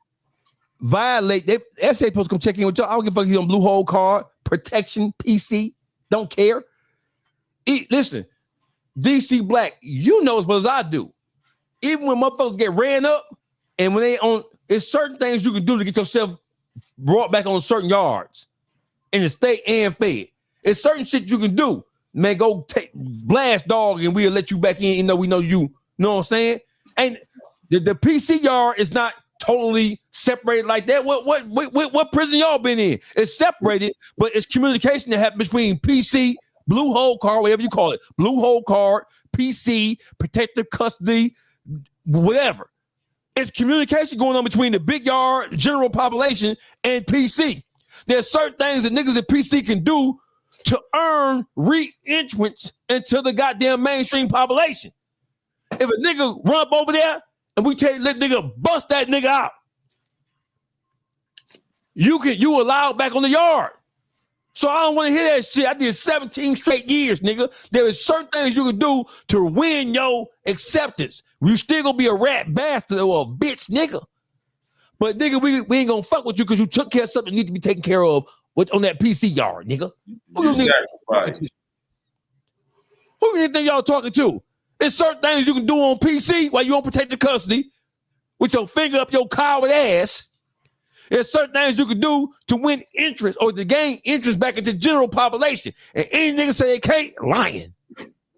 Hey, now they got you holding all the work. I want to see some action, LA. I don't want to hear no on hood, on blood, on gang, on Pyru, on Crip, on Hoover, on Slauson. Fuck all that. I don't want to hear shit about no Gonzalez Park. Nothing. Not a motherfucking thing. Put the weed, the sherm, put all that shit down, nigga. I don't want to hear shit about no Compton. None of that shit. Get some get back for Tory, you niggas. That's what the fuck you do. You coward, yellow, lily-livered ass, cowboy, western, run for the border ass niggas. That yeah, free that little leprechaun looking nigga. Free that nigga. Thank you. Dog face situation. Tory Lanez was feeding his people who was in prison with him before the situation happened out there. Yeah. Come on, he got a bag. You already know he was looking out for some motherfuckers to watch his back. You feel me? I gotta disagree, bro. I don't give a damn. Come on with the disagreement. You know you gotta stand on that. Come on, stand on that. Yeah. All right, here we go. Like one thing about me, I always feared getting locked up out of town because I know that as a man, I wouldn't want to get locked up in Georgia or Michigan, and I got to deal with them thorough niggas that's from there, and I'm from DC, and I ain't going for no type of shit, so I might just have a rough bit. I done had them thoughts, and I done been in places like Lorton, and I don't want to mention the state, but different dudes coming from out of town, and man, they have it hard. I mean, they can't get name brand tennis shoes or nothing, and the ones that were able to do so, damn, they had to kill a motherfucker to do so. With saying all that, I was just sitting there thinking, saying that I don't know if we could blame all that shit on Los Angeles or LA niggas, right? Because Tory Lanez ain't no LA nigga. He technically an out of town nigga that came into their State Department of Corrections. I'm waiting for you to make your motherfucking point. That's it. LA don't owe Tory Lanez a motherfucking thing on a state tip. No, listen. Let me tell you why that's. I ain't saying DC would do that. Saying as a race, though, he still. I got him juice. This ain't about state. This ain't about city, because niggas don't own none of this shit. It's about being a black man. But in the state joint, it is about that. When George Floyd got murdered in Minnesota, right. I ain't never been in Minnesota day in my life, and neither have you. But you felt his pain because you black. Hey, I was downtown. I was outside. Yeah, I was outside, but I'm a different dude now from DC, and I'm raised different. Yeah, but what I'm saying is, when Ahmaud Arbery got chased down by them crackers in Georgia, don't matter where I'm from Detroit, you from DC, don't matter. Certain things are a matter of race and nationality and principle and pride. Listen. On the yard in the federal, I never been to Fed, but I know plenty niggas have. There's protocol. It's white boys in there who hate niggas, but you can't touch them. It's white boys who want to see all niggas die and will kill your mama, your daughter, and your sister if they could. It's white boys in the feds will kill you if they could. It's white boys who will call you a nigga to your face, and you bet not touch him, because if you do, it's going to be a major eruption all over the fucking place. Now, you talking to a nigga who was the Michigan Department of Corrections. Michigan Department of Corrections had one level 6. A level 6 was called IMAX in Eyone, Michigan. In level 6, you didn't come out at all. You took a shower in your cell. It wasn't no rec yard, wasn't nothing. And you're going to be in that bitch for a minimum of 36 months. Ain't none of that shit. You get one phone call a month. I spent 13 years of my 17 years in prison in level 5. 23 and 1. You locked up 23 hours a day. It's not really 23 and 1 because you get 20 minutes to eat breakfast, 20 minutes to eat lunch, 20 minutes to eat dinner. You get an hour rec. If you got a job, you're out a little longer than that. I'm up north in the upper peninsula of Michigan where them hunkies will kill you. You couldn't even talk. I was in Berrigan Max on the other side of Lake Michigan where we get all Wisconsin, Minnesota, and Chicago stations. Around hunkies that would kill you. They was. Listen, man, this ain't about no motherfucking Canada. It's about black and brown. When them motherfucking Mexicans is at a nigga ass, they at you. Mexicans in California are worse than white people. They have more dislike, anger, disdain towards black people than white people do. A black person in the California Department of Corrections, he better off dealing with an Aryan Brotherhood than a Mexican. This ain't got nothing to do with where you from. We don't give a fuck what state or what country we from. We all black. Them niggas who talking all that gang shit, they need to be getting their motherfucking ass. It's a black thing. Fight the power. Not in California state. It should. Why not? Why not? It ain't. I mean, we can say how it should be, but that ain't how that politics go, bro. He not no gangbang. He not from there. He didn't. Whoa. He in the feds. He in the state. That's why I'm talking about state. What you talking about? Okay, so the whole thing is everything that you talking about, black and racial and pride. That shit is a fair thing for me. You spoke about the Michigan Department of Corrections. You got the credentials to speak about that. I done dealt with them niggas from the California jumps that come into the feds. They done sided with homies. That's totally, they don't give a fuck about Tory Lanez. I can't realistically say that that's a real fact. I know they don't give a fuck about him. So I know that for a fact. In my journey in the prison system, right? We have California, not your journey or mine. California. So you telling me niggas in California ain't got no love for black? I'm saying in the California state system, Tory Lanez ain't nobody. He not a Crip, he not a Blood. And everybody keep talking about he paying something. If he paying something, he getting extorted. A real California nigga like me, you, or any other nigga on here ain't gonna put that knife work in for no fucking Tory Lanez, bro. I don't care what you say. That's not gonna go down in the California. And the feds, maybe, yeah. It's gonna be a black pride thing. California state prison on the black side is gonna be ran by one or two factions, bro. Crip or Blood. They not bouncing for Shorty unless Shorty. They got the black gorilla family. That's one of the black gorilla family. That's old, bro. They ain't putting no work in nowhere. They ain't putting no work in since George Jackson, bro. They fuck with the ABs and the feds. When the last time you heard of somebody putting some work in for the BGF, the real California BGF? Since we talking groups, BGF ain't running nothing on no California, y'all. We can do the research. This ain't an opinion between me or you or the next person. California state is separated on different type of politics than me nor Dogface or none of us that been into that joint. I only know the little bit I know about different when them niggas come into the feds. They behave different. So you I'm saying, so this is the only question I got for the panel or for anybody else. Who's supposed to rock for him? I understand this black thing you talking. I'm a DC nigga. We went through the whole federal system beefing with anybody that got a problem with the black man. So exclude me individually from the conversation, but in general, collectively, what group of California black niggas is supposed to ride for him under the California politics? Well, I'm thinking that being black supersedes Crip, Blood. That's what I'm thinking. And how I was raised in my education and in my understanding of what it really means to be black is, at the end of the day, it don't matter if you Episcopalian, Catholic, Seventh-day Adventist, Jehovah's Witness, 7-day. I don't give a fuck if you're a Muslim. Listen, my nigga, I'm saying in my raising in my if school, George Jackson was alive in California state, then I would agree with you. But I not to cut you off. I just want to know that there was a group of people that was rocking like that. Them group of people ain't dead no more. So you telling me? I just want to listen.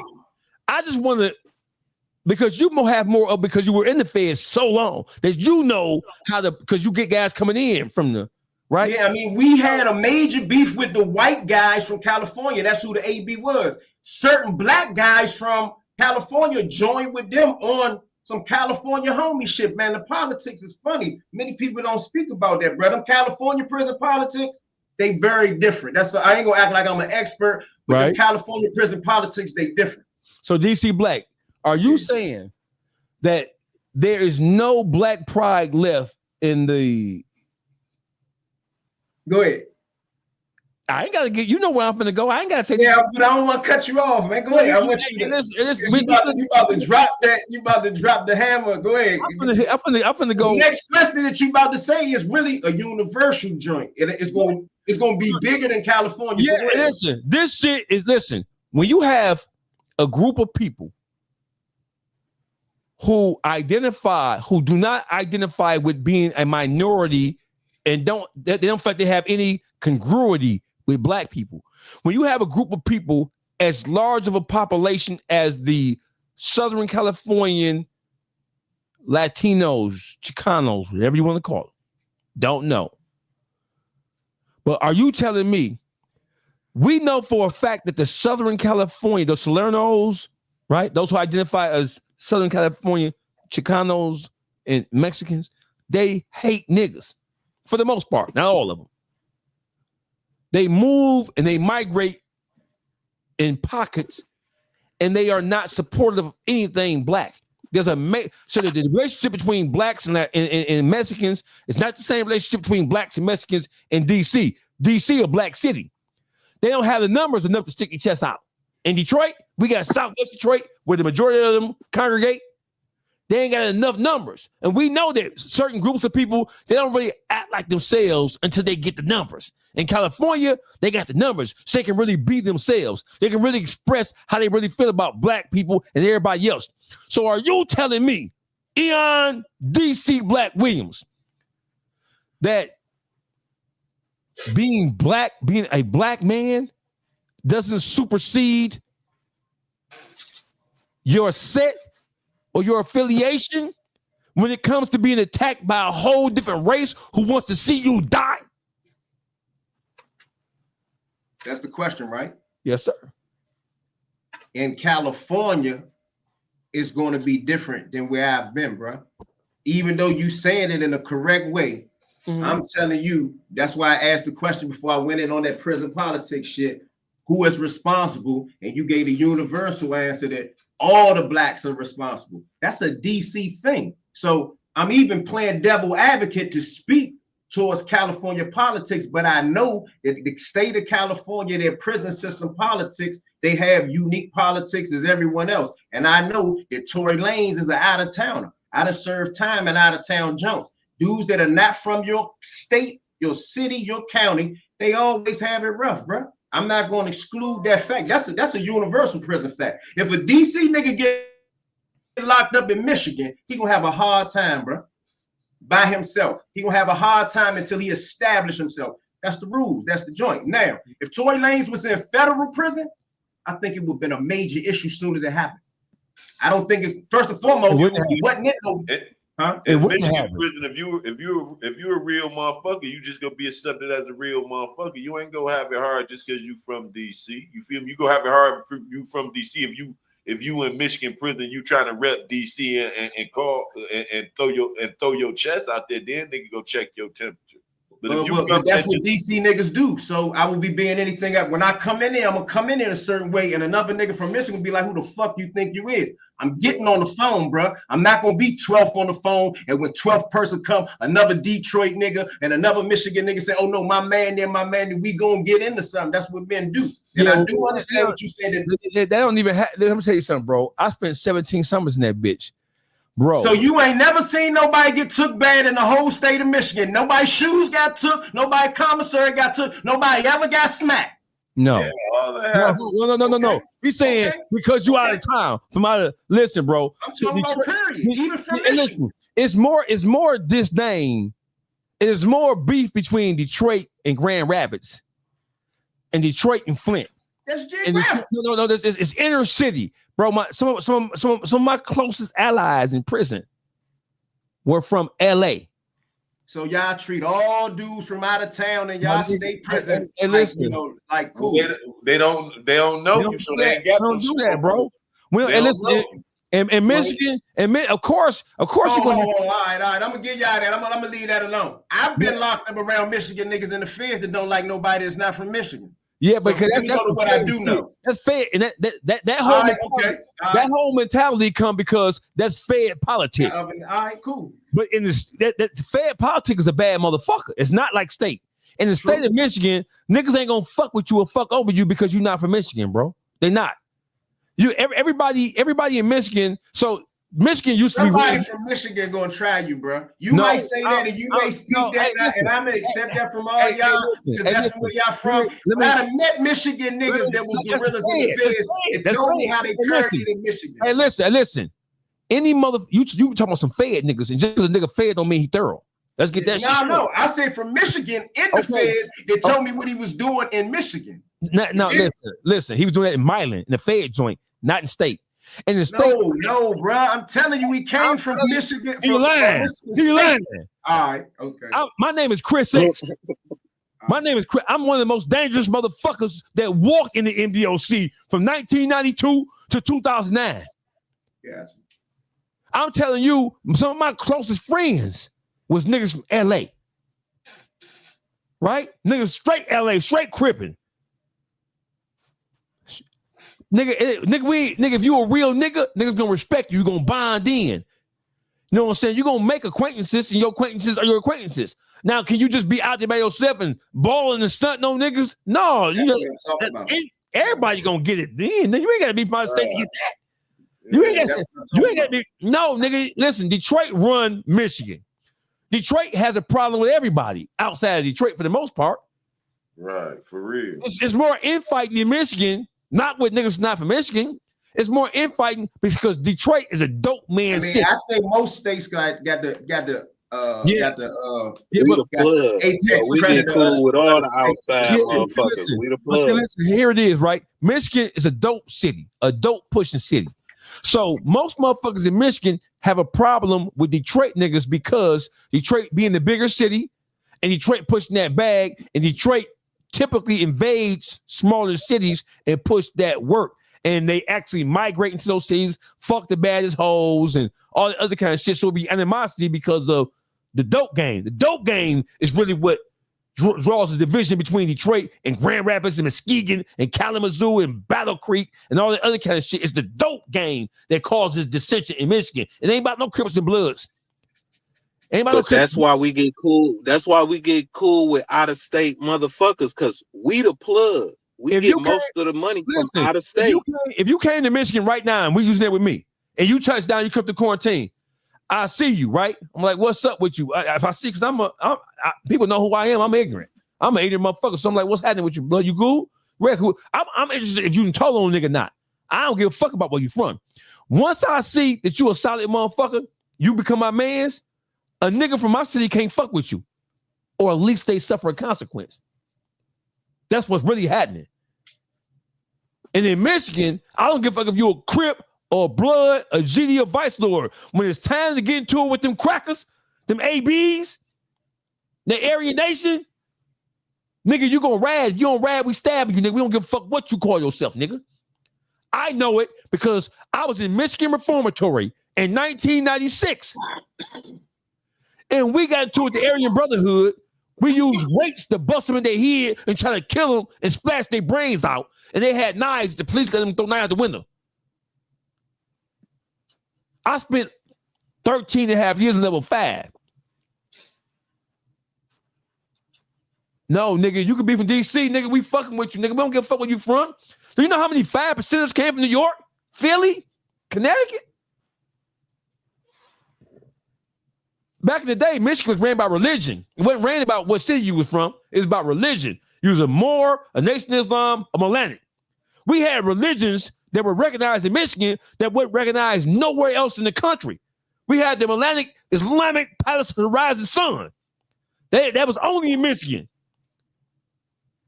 It wasn't about that. It was about how you carry yourself. I was gonna judge you by how you carry yourself. Once you become my man, he from DC. He said blah blah blah. Hey, nigga, if you down with me, niggas up.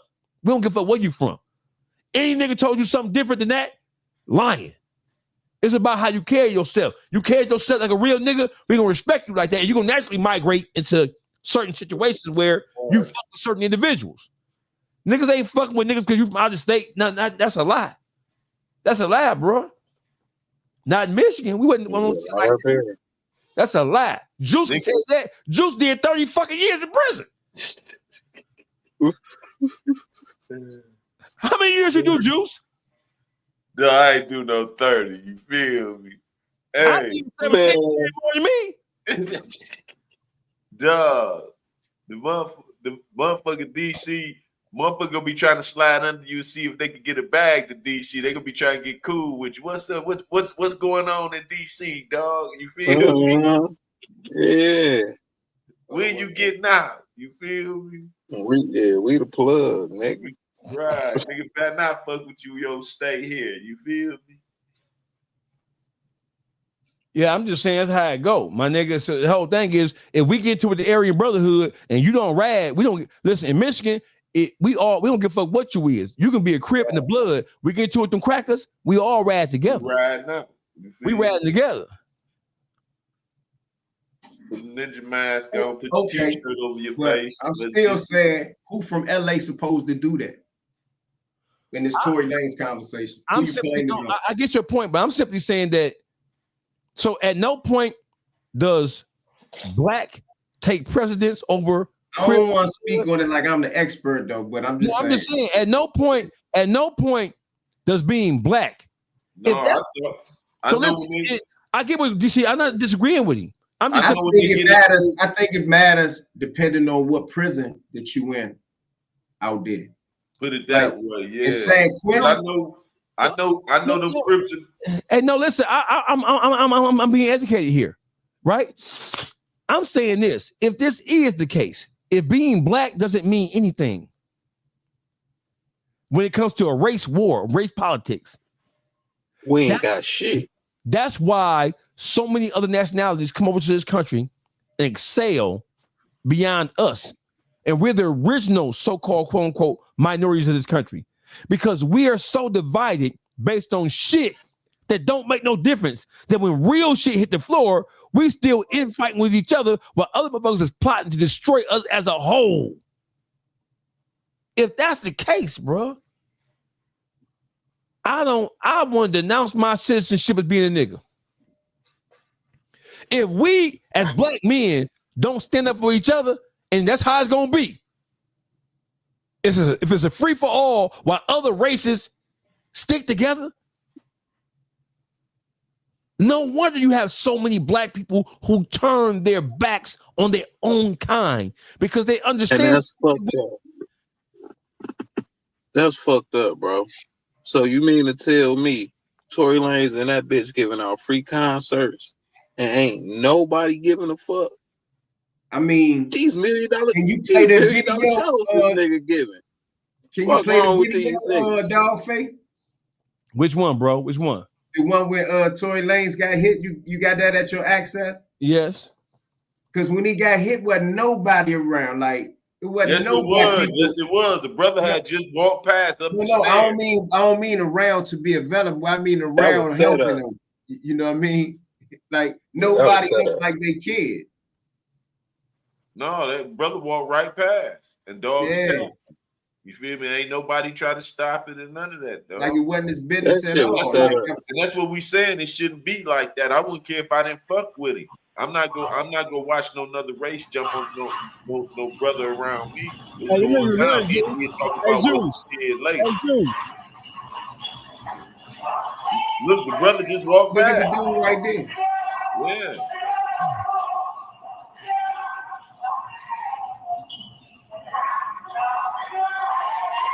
So how that nigga ain't turned around and kicked that nigga up off of him? You feel me?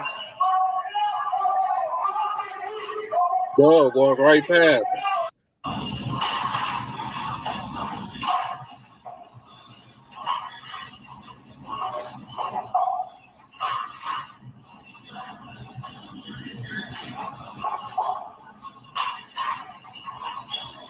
Right there, someone walk right past me. That's what I said, right?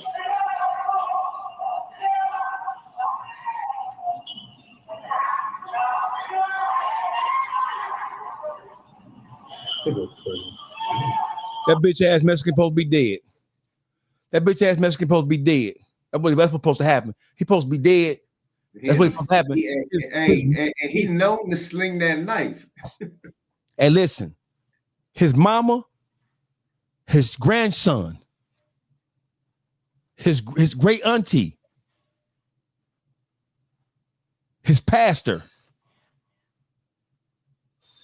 his rabbi, his third grade teacher, Miss Lopez. Nigga, they would be finding body parts all over that bitch. They be finding body parts all over that bitch. His mama, his grandmama, his nana, his uncle, his great grandfather. They supposed to be finding parts of them scattered across Southern California. You said Lopez. That's some racist shit. Fuck them. That nigga said Lopez. All they name Lopez. Fuck them. Hey, let me address brother said, bro, you too passionate about leaving a black man for dead. I think you misunderstood what I was saying. I ain't never gonna leave no black man for dead, bro. I'm from DC. Who said that? That's the comment that's right there on the thing. You got it posted. No, they talking about me. They're talking about me, not you. They're talking about me. Who you wanted to leave for dead? No, he's saying that I'm too passionate about motherfuckers leaving the black man without no support. Yeah, I'm passionate. You know why? Because I did 17 years in prison, bro. I'm a nigga who got into it with the Aryan Brotherhood. Yeah. See, in Michigan, we ain't got no essay problem. The essays know better. For real. We ain't got no motherfucking Cuban problem like you got in Florida. They know better. We ain't got no Salvadorian problem. You know why? Because Detroit is a black thing, nigga. Excuse me, not nigga, it's y'all, but it's a black thing. We gonna pipe y'all ass down. No Diddy. And not when we say pipe, we don't mean pipe as in a cock. We mean pipe as in we'll stab you niggas down to the ground. Ain't no motherfucking Mexicans in Southwest Detroit running around trying to dog no niggas out, calling you no niggas. And that's the majority of Latinos, Hispanics, and other races outside of Hispanics and Latinos, they live in Southwest Detroit. They ain't running around calling nobody no nigga. We ain't got that problem. Detroit has one of those unique situations where it's a black thing around this bitch. We wish some Mexicans would raise up. We sure they feel like that, but they better not say it out loud.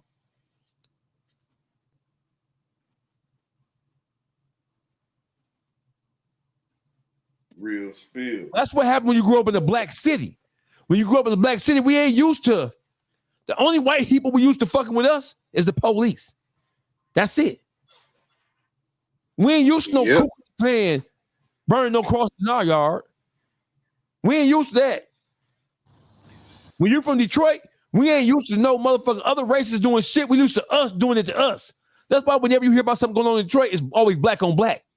The only white people who gonna do something to you in Detroit is in a police car with a badge and a gun. Other than that, Detroit is like Oakland, California. It's like DC. Ain't no Mexicans in DC running around DC proper fucking over no niggas like they do in California on the West Coast. We ain't buying no shit like that. And DC has a commonality, just like Oakland, California is a black city. DC a black, not a city, but we're going to call it a black city. We ain't used to no other races fucking over us like they got that going on in California. No. We'll stab them bitches till they can't be stabbed no more in that bitch. Oh, mama. And any nigga in the comments say I'm lying is a lie. I got 17 in, and I would never know level 1. Never in no camp. I had very high assault risk, high property risk. I couldn't even go to no level 1. I had 35 plus points for 15 years. Of my 17 years. Being black is supposed to supersede your religion, your set, any of that. When we lose that, then we have nothing. If we can't count on each other for nothing, then what's the motherfucking point? Them niggas in California can stab and figure everything else out. They can gang bang, they can crip, blood, pyro to death. But they can't figure out how to stab these bitch ass Mexicans down the ground. They stick together to rob an artist and shit when they come to their city and shit. They stick together. They could get deep then. And listen, Latinos and Mexicans have some of the biggest international artists in the world. You know that. So when the Mexican artists come to LA, you don't hear them about getting robbed by no Crips and Bloods, because the Mexicans ain't buying that shit. So I'm not saying you're wrong, and the more you talk, I believe you're right. Because I'm saying that you niggas, I just said, niggas in California, I don't want to hear no gangbang shit out the niggas till they get back for that injustice that happens to that black man. Not Canadian, not Crip, not Blood, not GD, not Vice Lord. A black man, he black. I don't want to hear shit.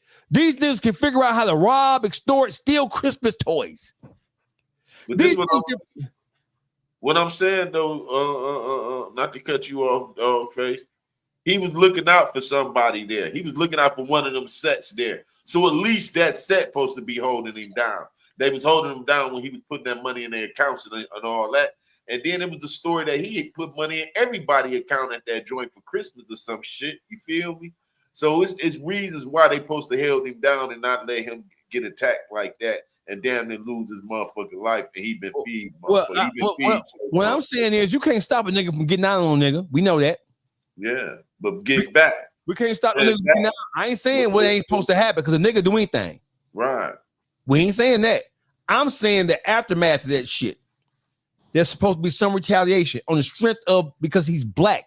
And the Mexicans, they ain't looking at it like, no, I can't say that because it supposed to been said that it supposed to been offhand. He supposed to been offhand. Whoever car he was riding under, Tory was riding under, they supposed to have it where nigga motherfuckers on that whole compound supposed to know he off limits. If something happened to him, it's going down. It's gonna be a blood. Let me say this right. That nigga ain't had no protection. Let me just say this right. I'm passionate about this because listen, I got into it with the Aryan Brotherhood. It was Moors, the Moors and Nation Islam wasn't even getting along at the time we got into it with them ABs at MR, 1996. We wasn't getting along. It was war on the floor between between the Moorish Americans and the Nation Islam. It was stabbing on the floor. We didn't give a fuck about none of that shit. We stopped that shit and started fucking them crackers up. As opposed to. And I'm saying unequivocally that them niggas in California can find every reason under the sun to kill, rob, hurt, maim each other. What do you think? The Mexicans cheered when that happened. The Vatos, the essays, that was a Mexican play. They cheered that shit. Them allowing that Mexican to stab that boy like that without no retribution, it was a sign of weakness on all them parts. I don't give a fuck you Crip, Blood, none of that shit. That was a sign of weakness. And if niggas couldn't come together for no other reason, they're supposed to come together and right that wrong. Period. And all these bloggers, podcasters, and YouTubers from LA, they got so much to say about Young Thug. So much to say about Woody. So much to say about this nigga, that nigga, this, that, and the third. But they ain't saying shit about the niggas from their own backyard. That's a problem. I got a problem with that. So for all them bitch ass niggas who podcasters from the West Coast, you ain't talking about that, you wrong as a motherfucker. Niggas saying DC, we don't pay that shit neither. I believe that. I believe that. Mexicans and California respect blacks. That's why they say nigga and don't shit happen to them. Let a Mexican in Michigan call a nigga and mean it like that. Nigga, when you call a nigga, you better be rapping a rap record. If a Mexican in the MDOC call a motherfucker a nigga, it better be because he rapping a rap lyric. Anything else? Oh, bitch. We gonna send New York to holler at him, Juice. Right, you feel me? Detroit, we got our own Fleece Johnson. In Michigan. He ain't New York. New York. Hey, look, he in Cali. New York in Cali. Yeah. New York and Cali. No doubt. What it is. Detroit Gossip is in the building. Hey, Gossip, in the MDOC, Gossip, how many years you do? Damn near 18. In the MDOC, if DC Black had showed up on our yard at St. Louis level 4, which is one of the most dangerous level 4s in the history of the MDOC, if DC Black showed up at St. Louis level 4 when we was all there, and we found out he's from DC, will we have tried to press him or house him or run him or fuck over him because he's from DC?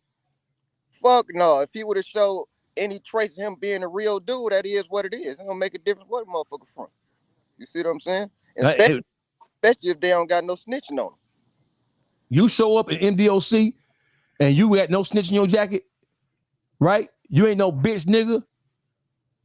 You naturally gonna fall in line with somebody. Hopefully you fall in line with somebody who a real nigga. That's just how it go in the MDOC. If you don't got no flaws, no coward, no punk motherfucker, all signs of real dude, that's who you gonna run with. The first thing everybody want to know about is this motherfucker from DC telling. Once they figure out that he's solid, real guys gonna fuck with him anyway, just because. Told you. And he wasn't even, he said the exact same thing, damn near verbatim, what I said off the dribble to you, DC Black, and he wasn't even in here then.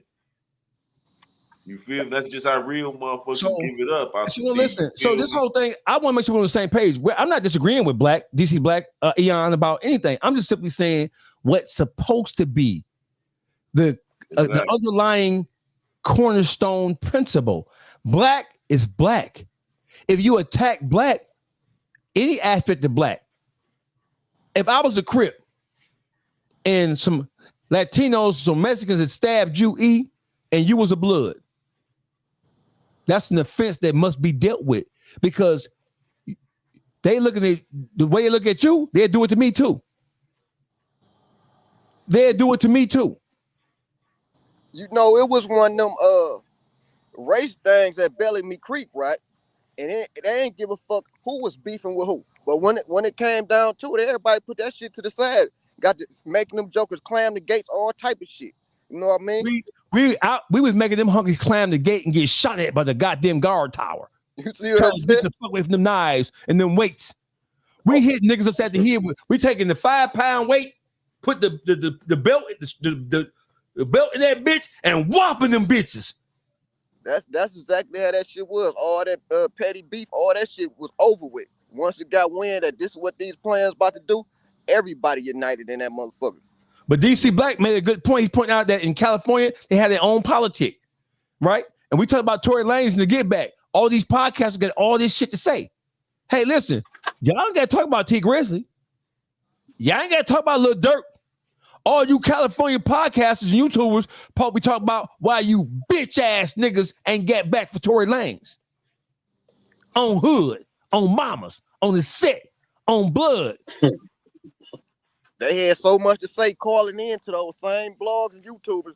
Oh, once we get off lockdown, this what's gonna happen. Once we get off lockdown, this what's gonna happen. They ain't did a motherfucking thing. All that shit was trying to get clout for real. You know what I mean?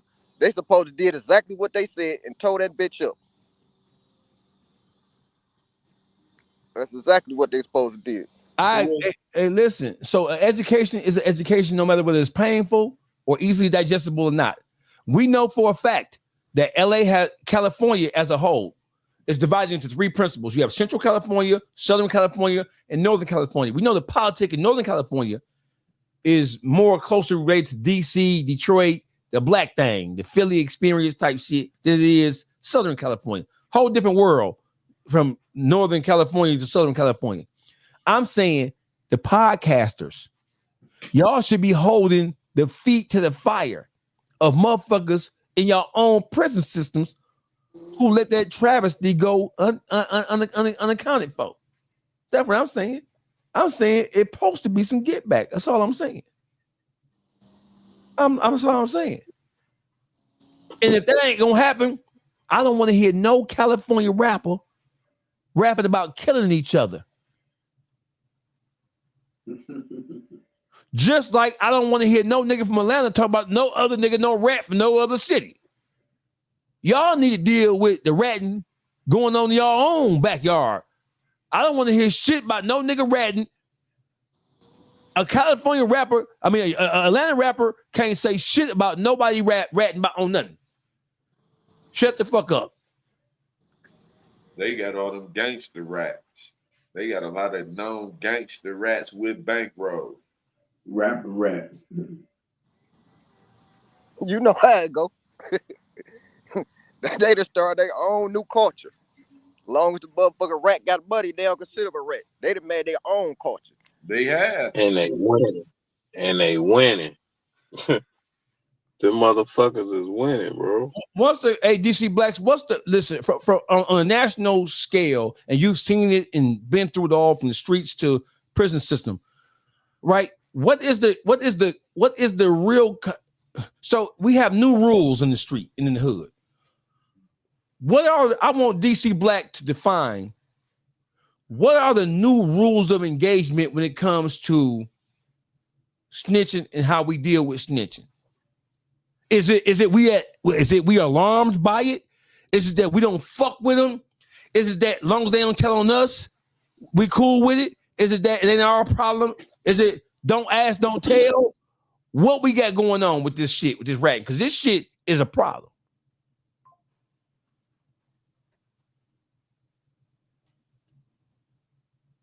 Yo. Yeah, because he went out for a second, but for real, I mean, I think that breaks down into who we talking about, because you got a whole group of people out here to consider person ain't tell on me, and they don't care. I think that go back to what we was talking about with the Lil Meech shit, just like Bruh said. He said, well, he should have never been in the car with him. That's a perfect example of why you should care if you do care about that. But overall, man, I mean, I think it's more of them out there than people that consider shit like us. So, you know what I mean?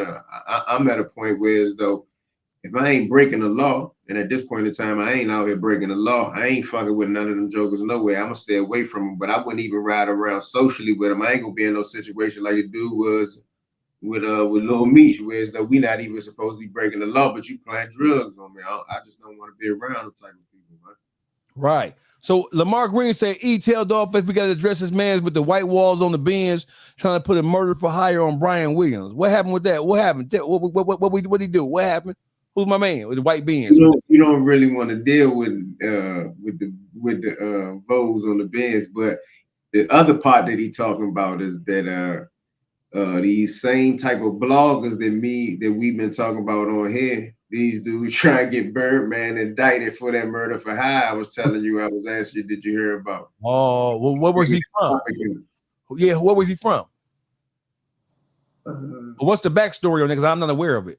You did tell me. The backstory is supposed to be allegedly, man, they trying to say that Birdman paid to get somebody hit. So me and his side conversation was like, for a dude to cover that in that aspect, is to shine light on unsolved murder for hire. That's the same thing. That's the same thing talking about T Grizzly. All these bloggers talking about T Grizzly did this or he did that. That's the same shit. We ain't touching that. Listen, if he did it, get back. He got family. I'm saying, well, get back, nigga. Get back at if a nigga did that. Where's family at? He said he from the NO. Yeah. Okay, King David, tell niggas to get back. He got family. Listen, the mafia killed the entire family. You know why? Because they knew that the son was gonna grow up to seek revenge because that was in their blood. So if a motherfucker has wronged you or wronged your family, get back. Listen, niggas don't want to die for nothing except a bitch. They ain't standing on no principle. No principle no more. Niggas just doing goddamn thing. Listen, if the police, I have sons. If the police kill one of my sons, I'm gonna do exactly what that nigga. What was he at? Cincinnati. I'm gonna do. Listen, if a member of that law, if you kill my son, you kill him like a dog in the street. You kill him like a dog in the street. Right, I'm gonna take every piece of money I got and spread it out to seek retribution for violating my family. I'm just telling you what it is. I'm not letting no nigga violate no. If you rape my daughter, I'm killing you. You kill my son, I'm gonna do everything in my power to make sure that wrong is righted or corrected. It's eye for eye. Ain't no motherfucker. I don't want to see you in jail. I want to see you dead. A nigga do anything to somebody who I love, I'm gonna spend every penny I got to make sure I exhaust every avenue at my disposal to make sure that wrong is corrected. And I'm saying it. Period. I don't give a fuck. And I will come to trial. If the police kill my son, I'm gonna be at that motherfucking hearing at that trial. And when that motherfucker get done, if that motherfucker walk up out that bitch, I'm gonna use every penny I got to destroy him and his family. I'm just telling you what I'm gonna do. I ain't bad no shit like that. Hey, what you think about what King David said? He said, "Yeah, buddy, you're out of line for waiting 20 years to get on a podcast and rap about that shit we was just talking about." Oh yeah, shit, yeah. I mean, you gonna wait? How long you gonna wait till you get back? So He said it's his time to shine. His name is He said it's his time to shine. He said it's my time. Hey, we living in the podcast world now, so what can you say? He trying to get on and get the story out there. Yeah, this is Tech 9. Tech now, hey, Tech now, you need to stop what you're doing, bro. You need to stop what you're doing and reconsider your reconsider that. That ain't no G shit. If you got a problem with Birdman did, get the flapping, your wings on it. You hear me? They gonna get the flap. Hey man, we're at the 2-hour mark. DC Blacks, aka Eyone Williams, aka the mob of DC, the big bank. Y'all, hey, listen, DC, y'all better stop fucking with my nigga. No, Baltimore, the whole he a member of the YouTube streets. Don't make me call it the DC and act like it's 1987 all over again.